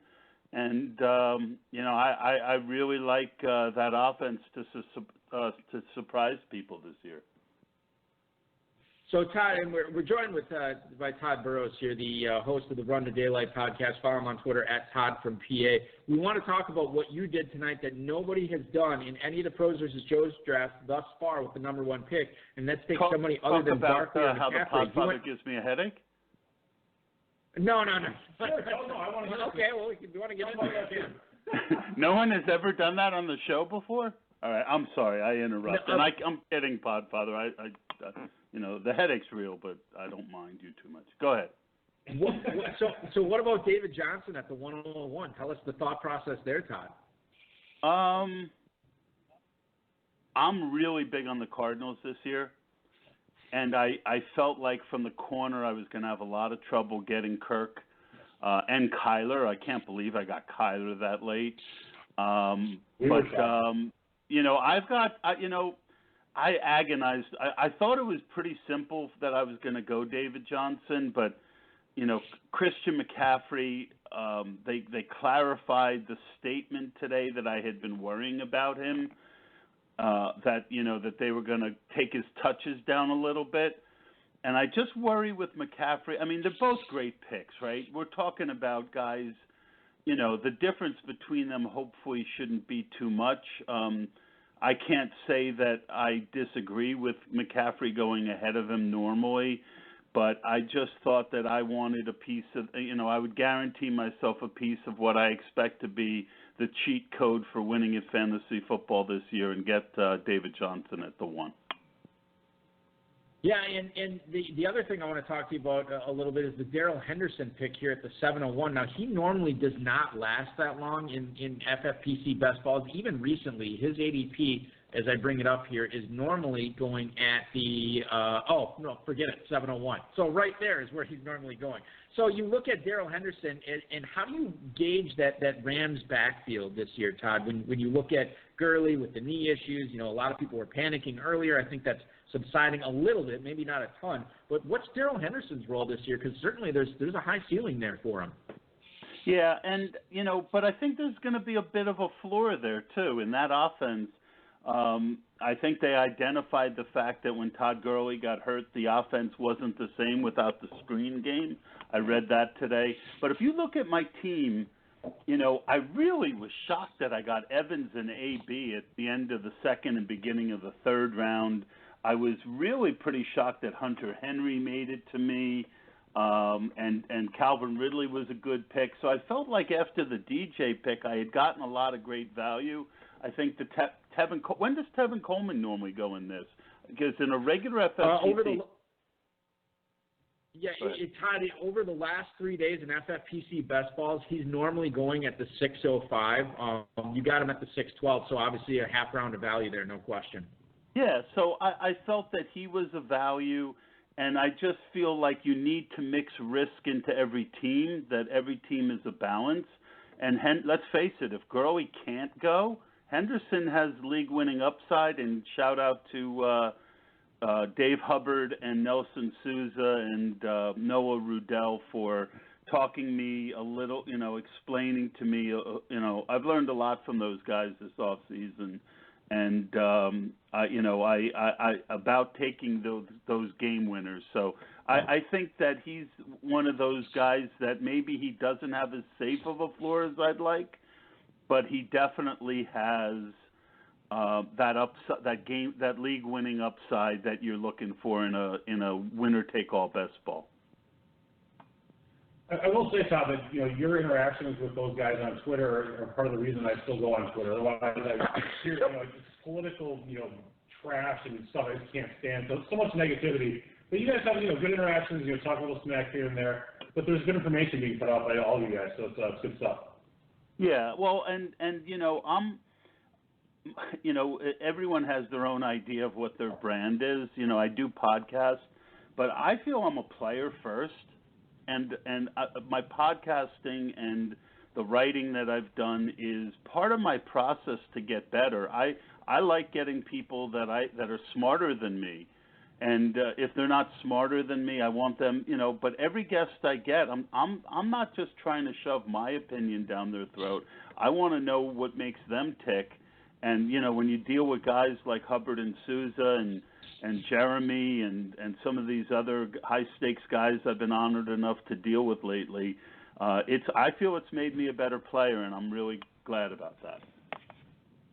Well, we're glad that we had you on tonight for sure, Todd. For anybody who's interested, you can get the Run to Daylight podcast. I believe that it's Blog Talk Radio, but you get it wherever podcasts, basically where you can find podcasts, you'll find the Run to Daylight podcast. And I want to throw one thing out. I've been doing these Get in the Ring contests, and it's basically similar to Pro versus Joe's, where there's high-stake players and analysts, but there's also mid-level best ball grinders like myself and Seth Inselman, guys who've had a lot of success, and then we also have 3 or 4 fans each episode. So if that's something that you're interested in and you would like a shot to do a $77 best ball, I mean, you guys pay for it, but then you come on the podcast and you're part of the team during the draft, and everyone seems to have a lot of fun. So if guys, high stakes, low stakes, mid stakes, fan, whatever, contact me at Todd from PA, and I'll put you on the list. Yeah, I was just going to say, it's really it's a neat way for someone that, maybe they play here and there, but to get interactions with all these people that normally play higher end stuff, or that they play maybe 200-300 leagues, some of the people that you have on. Right. it's just a way to kind of, for $77, you have a chance to win, and you get that kind of education at drafting, and you have a good time. Yeah, no. I think this was really going well. Yeah, absolutely. And you can, and for a reminder, too, Todd is the lead best ball analyst for the Quant Edge. You can check out his work there, that Run to Daylight podcast. For sure, check that out, especially if you are definitely into best balls. That is a must-listen to. Todd, thanks so much for joining us tonight. Good luck in all. Picks. You want to wait for the next back-to-backs? Yeah, we can hang out here and figure out what you want to do is, and I'll tell you what. Why don't we do, Dave? Why don't we do this? Is we'll start our team by team analysis with Todd's team here while we wait for him to pick, and this will be the first. This team sucks. Right. This will be the first time we've ever done this with the player literally on the air with us. Here. So this is how it shakes out now with Todd for his running backs. David Johnson, Tevin Coleman, Darrell Henderson, Deontay Foreman, Mike Evans, Antonio Brown, Calvin Ridley, Tyrell Williams, tight ends Hunter Henry, Dallas Goedert, T.J. Hawkinson, Kyler Murray, and Baker Mayfield are the quarterbacks. Now, I'm not just saying this because Todd's on the air, but honest to God, you drafted a lot of players I like. And, I know Dave's not the biggest Foreman guy, but I think he can bounce back. I like Henderson in the 7th. I like, going balls to the wall here. They gave Alfred Blue 150 carries last year. Lamar Miller is holding on to that job by his fingernails, in my opinion. And if Foreman has anything, I think he could really pay off. I like the quarterback combo, and really to get 3 tight ends by the end of the 12th round in Henry, Goddard, and Hawkinson, that was really, really good. We'll see what you do with running back the rest of the way. Certainly there's some high upside, low floor type guys out there, which, listen, we're halfway through the draft. This is what it's going to be like. And you've done a bunch of these, and it shows. I think this is a really solid team. Dave, what are your thoughts as you look at Todd's team here from the 1 spot? I agree, actually. He picked off, interesting, one would argue, or people would argue that he needs with David Johnson for 1 pick, whatever. But you got to get your guys. He picked off a lot of value. I think he got value with Hunter Henry, with Ridley, with all the receivers that went. I think Ridley at the 501 was actually solid. Tevin Coleman, I think, was a solid pick there, too. Darrell Henderson, I like that. I do think that in the 7th round, it's not bad. Murray and Baker Mayfield, I thought were great. Even Foreman, I'm not the biggest Foreman person. However, I do agree with your take on Lamar Miller. I don't like Lamar Miller all that much. That's why I was advising guys earlier. So if he's healthy, he's going to do something. I thought Goddard and Hawkinson along with Henry, that's a great combination. I love Tyrell Williams. Did you point out the Tevin Coleman pick? That's a pick I like too. At the 6-12 with McKinnon's issues, I think that makes sense. Todd, what are you? Okay, so we're getting into the 14th. The 14-12 and the 15-01, you have 3 tight ends on your squad. You have 4 receivers, 2 quarterbacks. You have 4 running backs. What are you looking at here to do at the end of the 14th, early 15th? Well, the Podfather must not be happy with me talking crap about him. He took Derek Carr. I had a strategy of what I was going to do here, and now I'm going to do it. But Carr was going to break that strategy. And I think it's going to end up with a conversation. I'm a big believer in getting good kickers in this format, and my plan is to take 2 of the top 3 guys here, and maybe when I took Kyler and Mayfield, it started a bit of a quarterback run, continued a quarterback run, and I think one of the few advantages that you have when you play on the corner is that you can influence runs, and when you get a run going, and I don't think that's going to happen here, but that's okay. I don't think these guys really understand you find in pros versus Joes the kickers go a little later than the FFPC, but. I'm really happy to lock up 2 good kickers, and it's 1 of 10 positions, and I feel like I can win now every week that position. Greg, I believe you left the number 1 receiver for the Cardinals. You could have Kyler Murray, and you left the Great White Hope on the board for 2 I kickers. did, and guess who's top of my draft board? Yeah, exactly. He's right on the top of my draft board. Yeah, I know. I know. We'll see where he goes. Greg. Maybe I should have gotten off the phone 5 minutes ago, and I would have taken the Great White Hope. Type in the chat that you had an error with your computer. Tell Bryce. Yeah, Bryce will fix it. Greg Zerline and Justin Tucker are the two kickers that Todd takes there at the 14-12 and 15-01. Top two kickers off the board going to the same team. I like it, Todd, and we'll see how it plays out. Follow Todd on Twitter at Todd from PA. Check out the Run to Daylight podcast. A lot of great live draft stuff on there, no question. Todd, thanks for chiming in with us. Good luck in all of your leagues this year, man. Thanks. All right, guys, take care.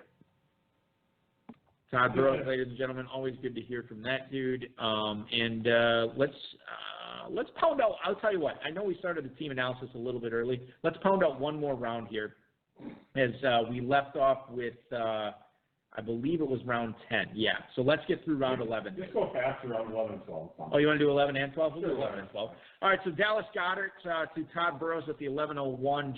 Jimmy Garoppolo, the backup quarterback, to Chiodo and Renner to Mahomes here at the 11:02, followed by Jordan Reed to the Podfather, Kirk Cousins, backing up Aaron Rodgers from Apt and Smiley. Damian Harris, the rookie running back for New England, going to Mike Beers, who actually already had he had James White on his team. You get Damian Harris here in the 11th. I like that pick. Josh Allen backing up Mitchell Trubisky for Krautwurst and Wegman. Then you get Devin Singletary, the starter, in Buffalo, to Jeremy Brown from Dynasty Football Factory. Andy Dalton, the third straight quarterback drafted by Dan Williamson, followed by Jack Doyle, not on the all-name team for the Dizzle here, as the starting tight end for Bob Long. Justin Jackson, the Chargers running back to John Gifford. Tom Brady and Jalen Samuels wrapping things up here in the 11th round. Brady to Overzet, Jalen Samuels to Richard Lowe. Deion Lewis kicks things off here at the 12:01 to Lowe. Marcus Mariota backing up Tom Brady for Overzet here in the 12th. Followed by Sam Darnold, the third quarterback off the board for John Gifford. Goff, Winston, and Darnold, except for they called it Goff over there. Kareem Hunt after Sam Darnold there. It is Kareem Hunt as the fourth running back for Bob Long. Mike Gesicki to Dan Williamson. Then Matthew Stafford, the second quarterback drafted by Brown. Jeremy Graham backing up Travis Kelce for Krautwurst and Wegman. Naheem Hines to Mike Beers, followed by Deshaun Jackson and Paris Campbell to Apt and Smiley. And the Podfather, Matt Kelly, respectively. Ito Smith to Dave Chiodo and Frank Renner, and then T.J. Hawkinson. You heard that pick here live on the air with Todd Burrows. Did Todd really? Did he make 4 picks on the air? That is rare, my friend. Yeah. That is wow. Yeah. Good on everybody in this draft, no question. Nice job, nice work. Yeah. All right, so let's get 2 or kickers. That's all you know. Well, I mean, whatever. He still made them on the air. I mean, they're still picks. I'm gonna pick Greg Zerline and Justin Tucker. Hashtag kickers matter. Blitzdomania chiming in the chat. Tucker is great because he can hit from anywhere, and if they have a worse red zone efficiency than Kansas City, more field goals. So interesting pick with there. Shane Hallam chiming in that he would rather have Zerline and Butker rather than Tucker. So that is what sparks that conversation. Let's spark some conversation on team analysis here, Davis. We already did Todd's team. Dave Chiodo and Frank Renner here picking in the 2 spot. Running back Saquon Barkley. Damian, is it Saquon or Saquon? What do you call it? It's either one, Balky. Well, what do you say? I don't really say his name that often. Say Barkley, okay. So it's Barkley. Damian Williams, Philip Lindsay, Ito Smith, Carlos Hyde, Giovanni Bernard, Keenan Allen, Corey Davis, Sammy Watkins, Marvin Jones, Kenny Stills at receiver. Tight ends are Delaney Walker and Chris Herndon, Patrick Mahomes, and Jimmy Garoppolo at quarterback. Dave, I really like the running backs on this squad. Good depth there. Not a huge fan of the receivers and, Delaney Walker and Chris Herndon. I guess that could work at tight end. It's not my favorite combo. Mahomes and Garoppolo at quarterback is obviously going to be awesome there. So that's sort of my take on Chiodo and Runner's squad. Receivers have to come through for me on this squad if they're going to win this league. All right, so I said to check the draft room here. So, again, they have 2 quarterbacks and 2 receivers. That is 2 quarterbacks and 2 tight ends. Yes, correct. So right now the number 1 ADP tight end available is Jason Witten, then Ian Thomas, then Gronk, and Gray. So tight end is drained. And then at quarterback, you like Witten as a number 3? I don't hate him, but I'm just saying it's drained other than maybe Witten. All right, okay. And then at quarterback, it's Flacco, Haskins, Eli Manning, Fitzpatrick, Rosen, Daniel Jones. They have 2 and they have 2. That's a problem right now. I mean, I know they have Mahomes, and that's fine, but you kind of need a third. Running backs are good. I didn't mind the Lindsey pick in the 4th round, even though they only had 1 wide receiver. Right, yeah.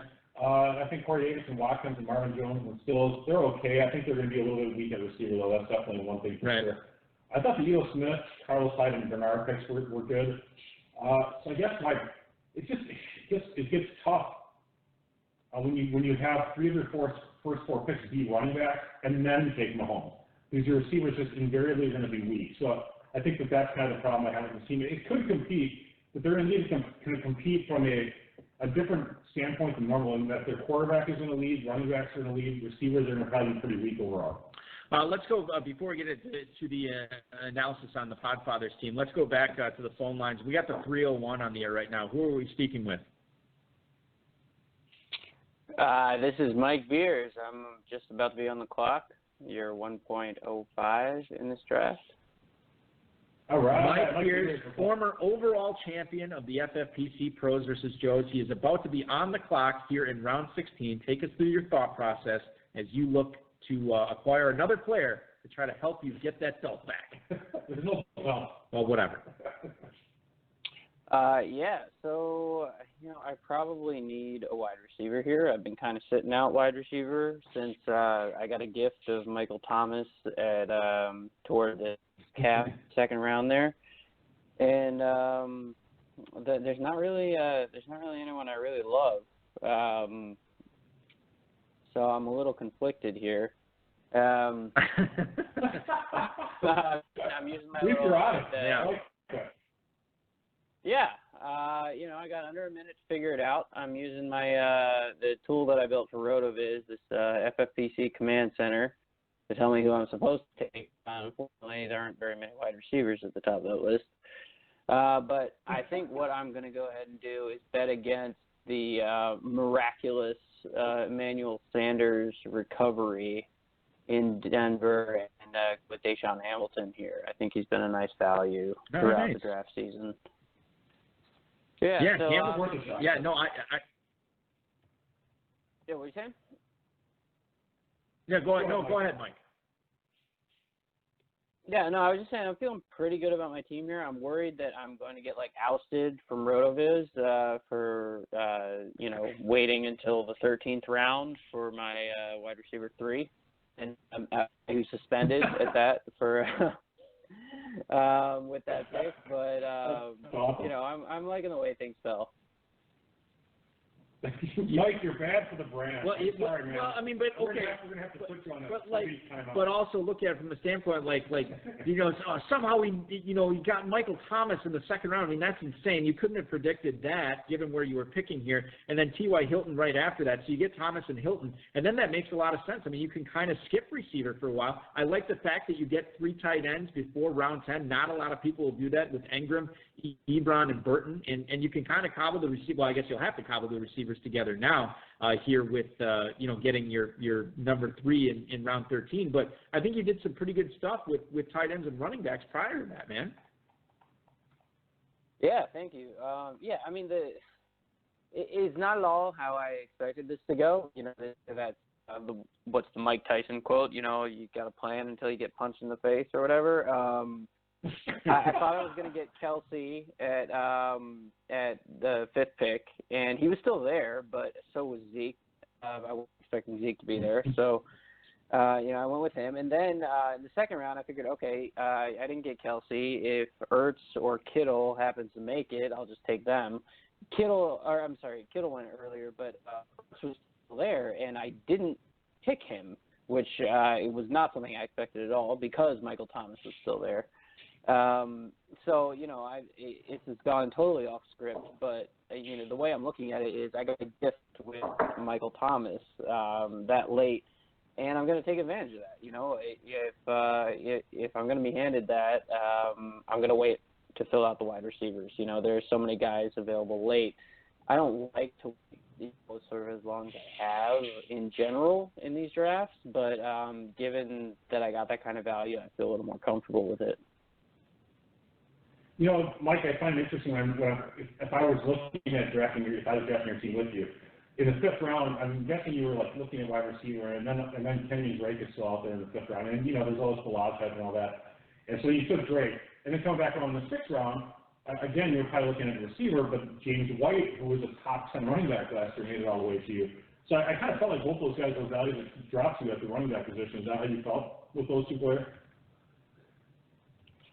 Yeah, and I think I might have a little bit of a bias, or I'm trying to get back to my roots here.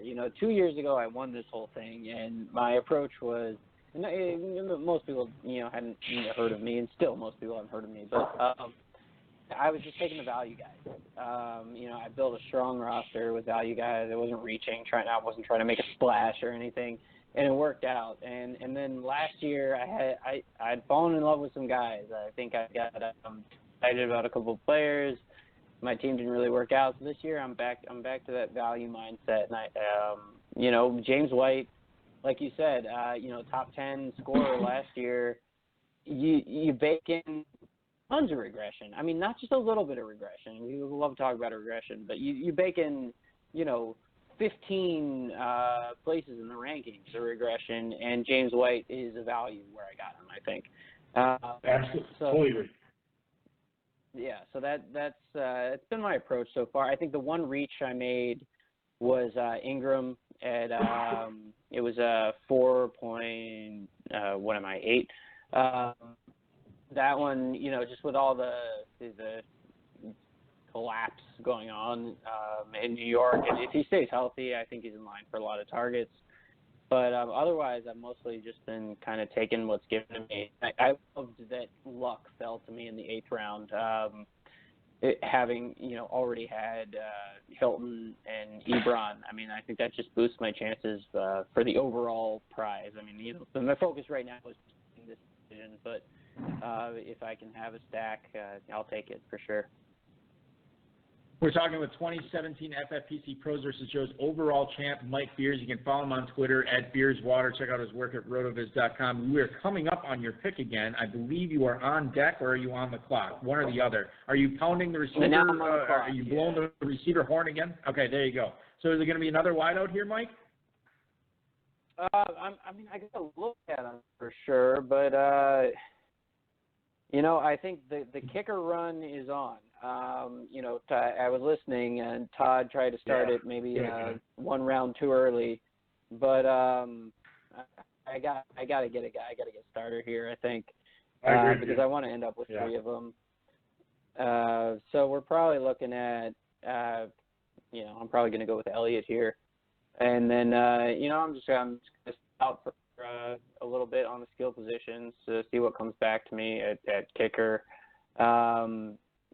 I think kicker is more important than defense in terms of, striking earlier just because of injuries. You want to get a guy is locked in as starter. Defense, even if a key player on the defense gets hurt, you still have that defense the rest of the year. So I guess the time is now with the longer break between this pick and my next one. Jake Elliott was the winner for the pick selection here at the 1705 for Mike Beers, and Mike Beers was the winner of the 2017 pick in the Pros versus Joe's Challenge. Mike, always good to talk to you. We'll follow your work at rotoviz.com. Obviously, a lot of the tools there that you helped create, and then obviously at BeersWater on Twitter. Always good to talk to you. Good luck getting this championship back under your belt. The fact that you already won it once is insane, but good luck to you doing it again this year, Mike. All right, yeah, thanks, guys. Appreciate you taking the time. Mike Beers from RotoViz. Check out his work at rotoviz.com and at BeersWater on Twitter. Dave, I want to get back into the... No. I'm going to say I want to get back into it. I can't because we have another caller, and we're going to go to the 952 right now. You know what? We don't have to do the team analysis. Well, I mean, we'll get to what we can get to, but I do want to get to the 952 on the air on the High Stakes Fantasy Football Hour with David Balke. Who is this? Hey, this is Dan Williamson. Dan, how's it going tonight? You've done a zillion best balls. How does this one fit in with what you thought was going to happen tonight? So far it's, I think, going pretty good. A lot of these guys don't do as many best balls, so I tried to factor that into my strategy a little bit, and so far it's gone pretty well. You are picking from the 8th spot. Who's the pick going to be here in the 17th round? I have a guess. Actually, I do too. Are we looking at a running back here, perhaps, Dan? Yeah, I took LaShawn McCoy.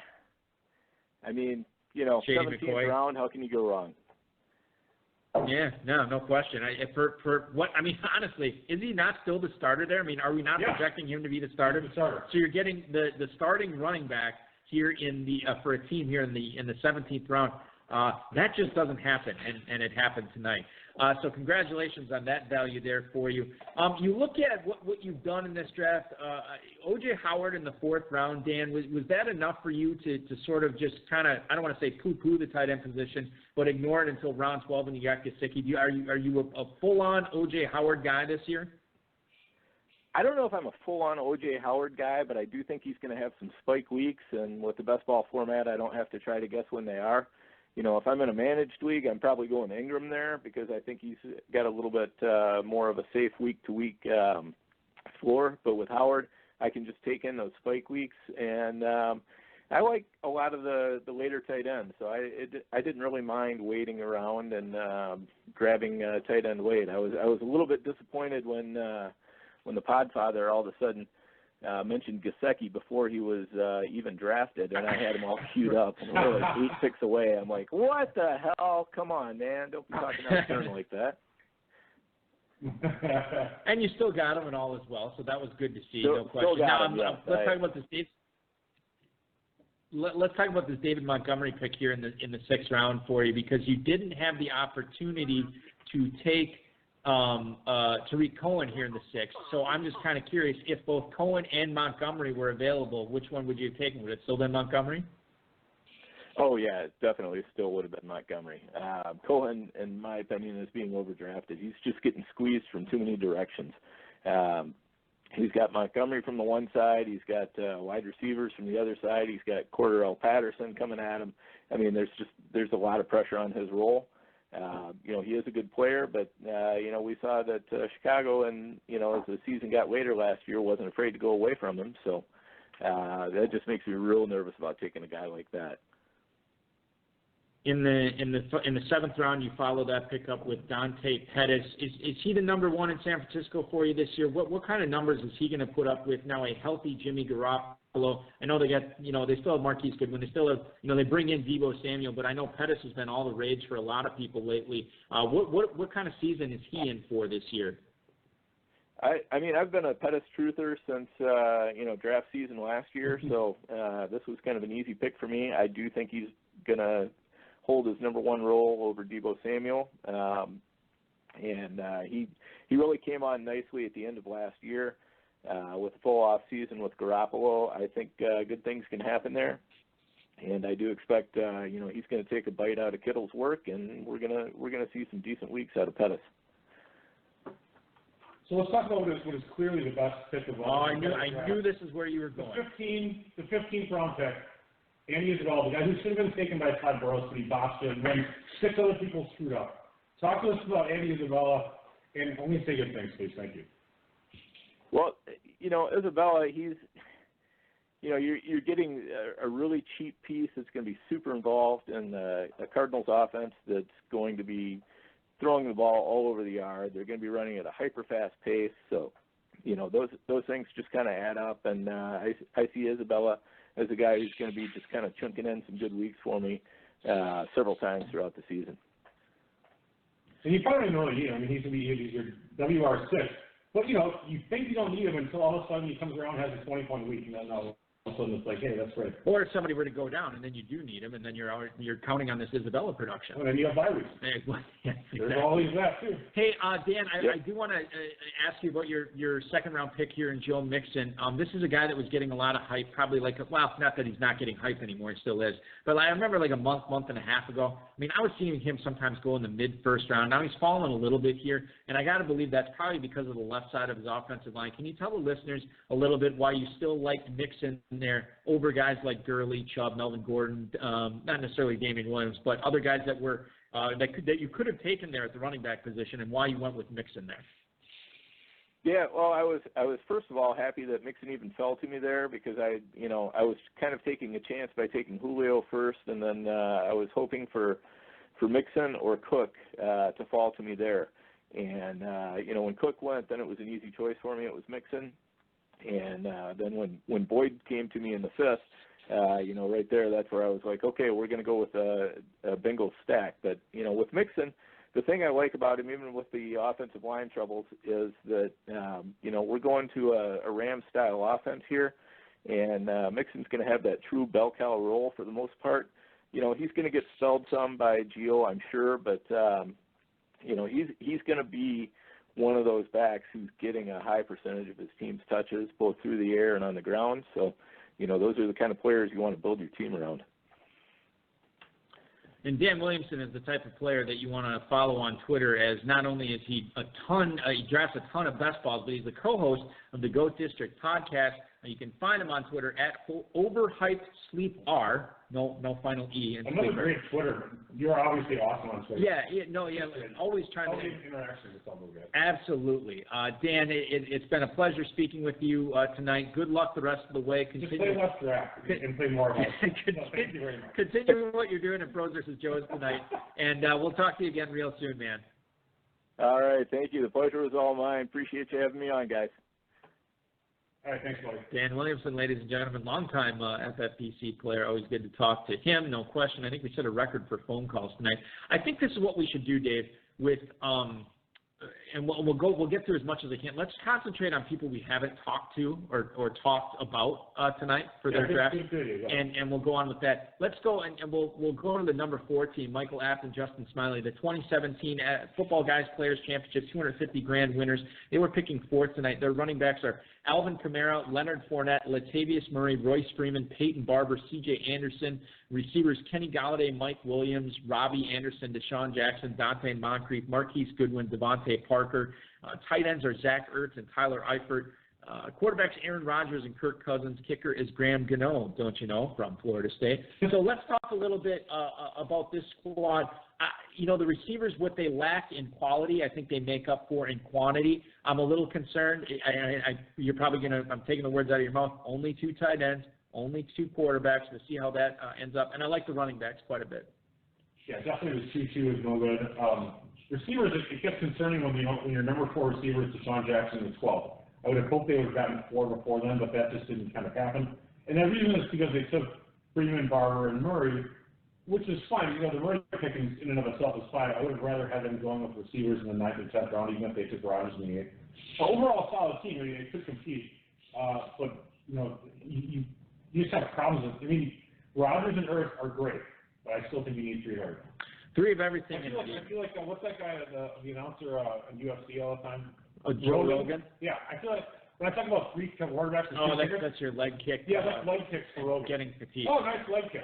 Oh, he's getting fatigued. Yeah, you say the same shit every time. I'm saying the same stuff every time. I'm not wearing a black dress shirt though, and that's what's going on. No, and you need to get some clothes on. In fact, I'm going to take this phone call while you get clothed here. We only have 9 minutes. I want to squeeze one more phone call in here from the 248. You're on the air with David Balke. Who is this? And Michael Apt calling in. You guys were just talking about our team, so it was perfect timing. Oh, perfect. Yes, right. It is indeed perfect timing. So, okay, so we were concerned with the receivers a little bit and the depth at quarterback and tight end, but you really, I think you did a good job at running back. Is this part of the design now to pepper in these receivers and try to get a bunch of them and catch lightning in a bottle from week to week in this format? Yeah, it actually is, and not to tip our hand too much, but we went into the draft locating a lot of guys at the back end of it that really had value at the wide receiver position that you just can't get at the running back position. If you look at a lot of the guys over the best ball drafts and in previous drafts, a lot of these guys are actually already getting cut or are facing getting cut going forward at the running back position, where the wide receiver just seems to be a little bit more stable. At the deeper part of the draft. So I feel like in best ball we can fill in 2 wide receivers throughout the year, going a little bit more running back heavy to start. That was kind of the strategy to go in to start this thing. Let's talk about Latavius Murray here, your 7th round pick. I do want to ask you what you think his role is going to be with the Saints this year. Now that we have Mark Ingram moving on to Baltimore, and you have Murray down there, who we don't know if Riddick's signing there. But what type of season do you think he's in for, knowing that you drafted him as your number 3 running back tonight? Yeah, as far as Murray goes, it kind of felt like a safe floor and high potential ceiling upside because we already have Kamara. We debated going Eric Ebron there to get our 2nd tight end, but we felt that was a little bit more of a luxury pick. We weren't expecting Royce Freeman to be back to us in the 9th round, so we felt we had to get a running back at that time. And putting Murray on that team, I feel like he's a better version of Mark Ingram. He's a little bit more explosive. I think he's had a little bit better vision. And I know people are high on Ingram in Baltimore this year with a bigger role, and that's fine. But I think Murray just has a little bit more to offer that New Orleans offense. And I actually like him outright as an RB2 this year. So getting that in the 7th round kind of feels like a steal to me a little bit. Michael, we're getting to be up against it here. One final question before I let you go. How difficult of a call was it in the first round when you were facing Kamara and Elliott there? You could have picked either one of them. You went with Kamara. Was that a difficult decision, or was that sort of something that you and Justin decided, like, okay, we're going to go with and stake our claim with Kamara here? We struggled with it. The real decision came down to the fact that Elliott's holding out. And while I do believe he does get signed before the season starts, that little bit of risk just pushed us towards Kamara to make it a little bit safer for us. How much of that $250,000 do you have left? Did you adjust the flow through it all already? Is it all spent? How much does the freaking IRS have? Yeah, the IRS took a good chunk of that to start with, but no, the rest of it's invested in a couple investment properties, so I still have it. Well, we will be. The market's been good, the real estate's been solid, so hopefully it's doing well for you. Generating some income. Yeah, the properties that I bought have appreciated quite substantially since then, so let's just say I did pretty well. Well, exactly. Can you give some advice on real estate? Yes, he was off air, obviously. My FFPC. Yeah, exactly. Well, we appreciate you coming on tonight, Michael. Congratulations again on that 2017 Football Guys title. Good luck the rest of the way. Good luck in all your leagues this season. Good luck trying to cash that 500 G's in the FFPC main. Thank you, guys. Appreciate it. Thanks a lot. Michael F. Always good to talk to that dude. 5 minutes. Yeah, okay, let's move on. Krautwurst and Wegman, Team 6. Gurley, Aaron Jones, Mark Ingram, Jamal Williams, Alexander Madison, Malcolm Brown, Chris Godwin, Will Fuller, Kiki QT, Marquez Valdez-Scantling, Geronimo Allison, and Brown at receiver. Tight ends are Travis Kelce and Jimmy Graham. Quarterbacks are Mitchell Trubisky, Josh Allen, Joe Flacco. Only 2 tight ends might be a problem. I think the running backs are all right as long as Gurley's knee holds up. The receiver depth, I like QT. I think the stack of Valdez-Scantling and Allison is good, but I don't know, man. Like, just something rubs me wrong about these receivers. I felt like Fuller, and we didn't have a chance to talk about it, but I felt like Fuller and QT were actually drafted a little bit earlier than the ADPs. So I almost felt like the stacks were both created, artificially, I guess is the way to say it. Like, you kind of had to push ADP a little bit to get them. Overall, I don't mind it, but I mean, when you consider it, it's almost like 3 receivers then. Godwin, then Fuller, QT, and MVS and Allison. I mean, it's possible that Fuller and QT both have good games, but that gets to be a little bit problematic. I don't mind the rest of the team overall, though. Both went about a round and a half earlier than they normally do. That's Fuller and QT. That's a good. Dynasty Football Factory's Jeremy Brown here. Nick Chubb, Chris Carson, Sony Michel, Austin Eckler, Devin Singletary at running back, DeAndre Hopkins, Adam Thielen, Robert Woods, Sterling Shepard, Robert Foster, Devin Funchess, Deontay Johnson at receiver, Kyle Rudolph, Noah Fant, and Jason Witten at tight end, Deshaun Watson, and Matthew Stafford at quarterback. I think the tight end depth is all right. I think the running back depth is good. And while I think that the good thing that they did is they kept pounding these receivers later on, Foster and Funchess and Deontay Johnson. There's something there late. So I think this is a good balanced team that should be pretty competitive. The only thing I disagree with you with is the part about the receivers late. I don't think that they're going to be that effective. I don't think they're going to be that beneficial. So I have a problem with the wide receivers in that they only have 3 through 9 rounds. Although Shepard, coming back off the injury, he might be all right. I mean, he actually did probably fall a little bit further. So I think that works out well for him. Overall, team solid, though. Team 10, John Gifford. You heard him on this show on Friday. Le'Veon Bell, James Conner, Josh Jacobs, Justin Jackson, Duke Johnson. Wow, a lot of J's there. For his running backs, receivers, Stephon Diggs, Alshon Jeffrey, Cortland Sutton, James Washington, DK Metcalf, and Zay Jones. Tight ends, Vance McDonald, Austin Hooper, Ian Thomas. Quarterbacks, Jared Goff, Jameis Winston, and Sam Darnold. Dave, what do you think about this team? This is another team that got some good balance. I guess the weakness for me would probably be receiver depth. The thing I like about Gifford's receivers after Jeffrey and Diggs, and granted, it's not that great, right, because they only have 4 others, but it's Cortland Sutton. These are all young upside players. Sutton, second-year player, upside. James Washington, second-year player, upside. DK Metcalf, rookie, but he might start, upside. Zay Jones, third-year player, upside. Well, tons of downside. He only really needs 2 of them to work. That's why I like what he did there. I think overall the team's pretty good. And the final team we're going to look at tonight is Richard Lowe at the 12th spot. Marlon Mack, Derrick Henry, Tariq Cohen, Jalen Samuels, Dion Lewis at running back. Receivers are Tyreek Hill, Odell Beckham, Curtis Samuel, Emmanuel Sanders, Quincy Enunwa, and Trey Quinn. Tight ends are Jared Cook, Mark Andrews, Darren Waller. Quarterbacks Lamar Jackson, Drew Brees. Nah. I don't want to sound like a broke. Well, no, receiver, they could be all right with receiver on this team. I like the pass catchers, Lewis, Samuels, Cohen, Marlon Mack. I like the late receivers. Yeah. Quincy and Quinn and Sanders, I mean, why not? Yeah, and 3 tight ends by the end of round 14. Good. You know what? I do like this squad quite a bit. Hill and Beckham at the top. I love a lot of their picks late, like Samuels, Lewis, Sanders, Waller, Enunwa and Quinn. I think that actually all works out well for them. So I think he got a shot, but I guess we'll just kind of see. They only have two quarterbacks. Yeah, and that might be the Achilles heel of this team, but we shall see. I want to thank our guests tonight, Bob Long, Peter Overzet, Curtis Patrick, Matt Kelly, Todd Burrows, Mike Beers, Dan Williamson, and Michael App. I also want to thank Darren Armani, who can watch draft tomorrow. The FFPC, Dave Gerzak, our producer and mutual friend Rob, audio engineer, and best friend Bryce, and most of all, each and every one of you listeners, either streaming it or popping into the chat room, hanging out tonight.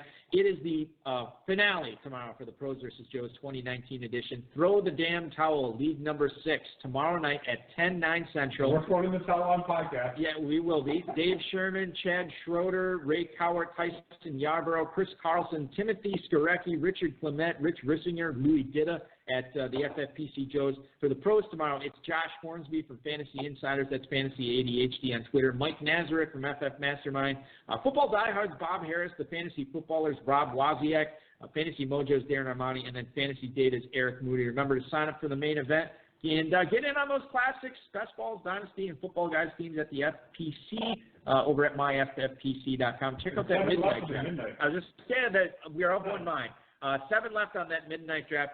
Get in while the getting's good. And the last thing I will say, remember that early draft slot announcement is coming August 15th. Make sure your team is paid off by August 13th, and you'll have a couple of weeks, maybe even 3 weeks, of preparation knowing where your team will be picking here in either Planet Hollywood, Las Vegas, or from the comfort of your own home. Want to thank everybody. I think we set a record tonight with most calls, and we really appreciate that interaction. Keep the calls coming tomorrow for the Throw the Damn Towel League. Remember, we're on an hour later tomorrow. It's going to be 10/9 Central for 2 hours. Thanks so much, everybody. Your Tuesday officially This has been another episode of the High Stakes Fantasy Football Hour presented by myffpc.com. That was broadcast live and heard around the world.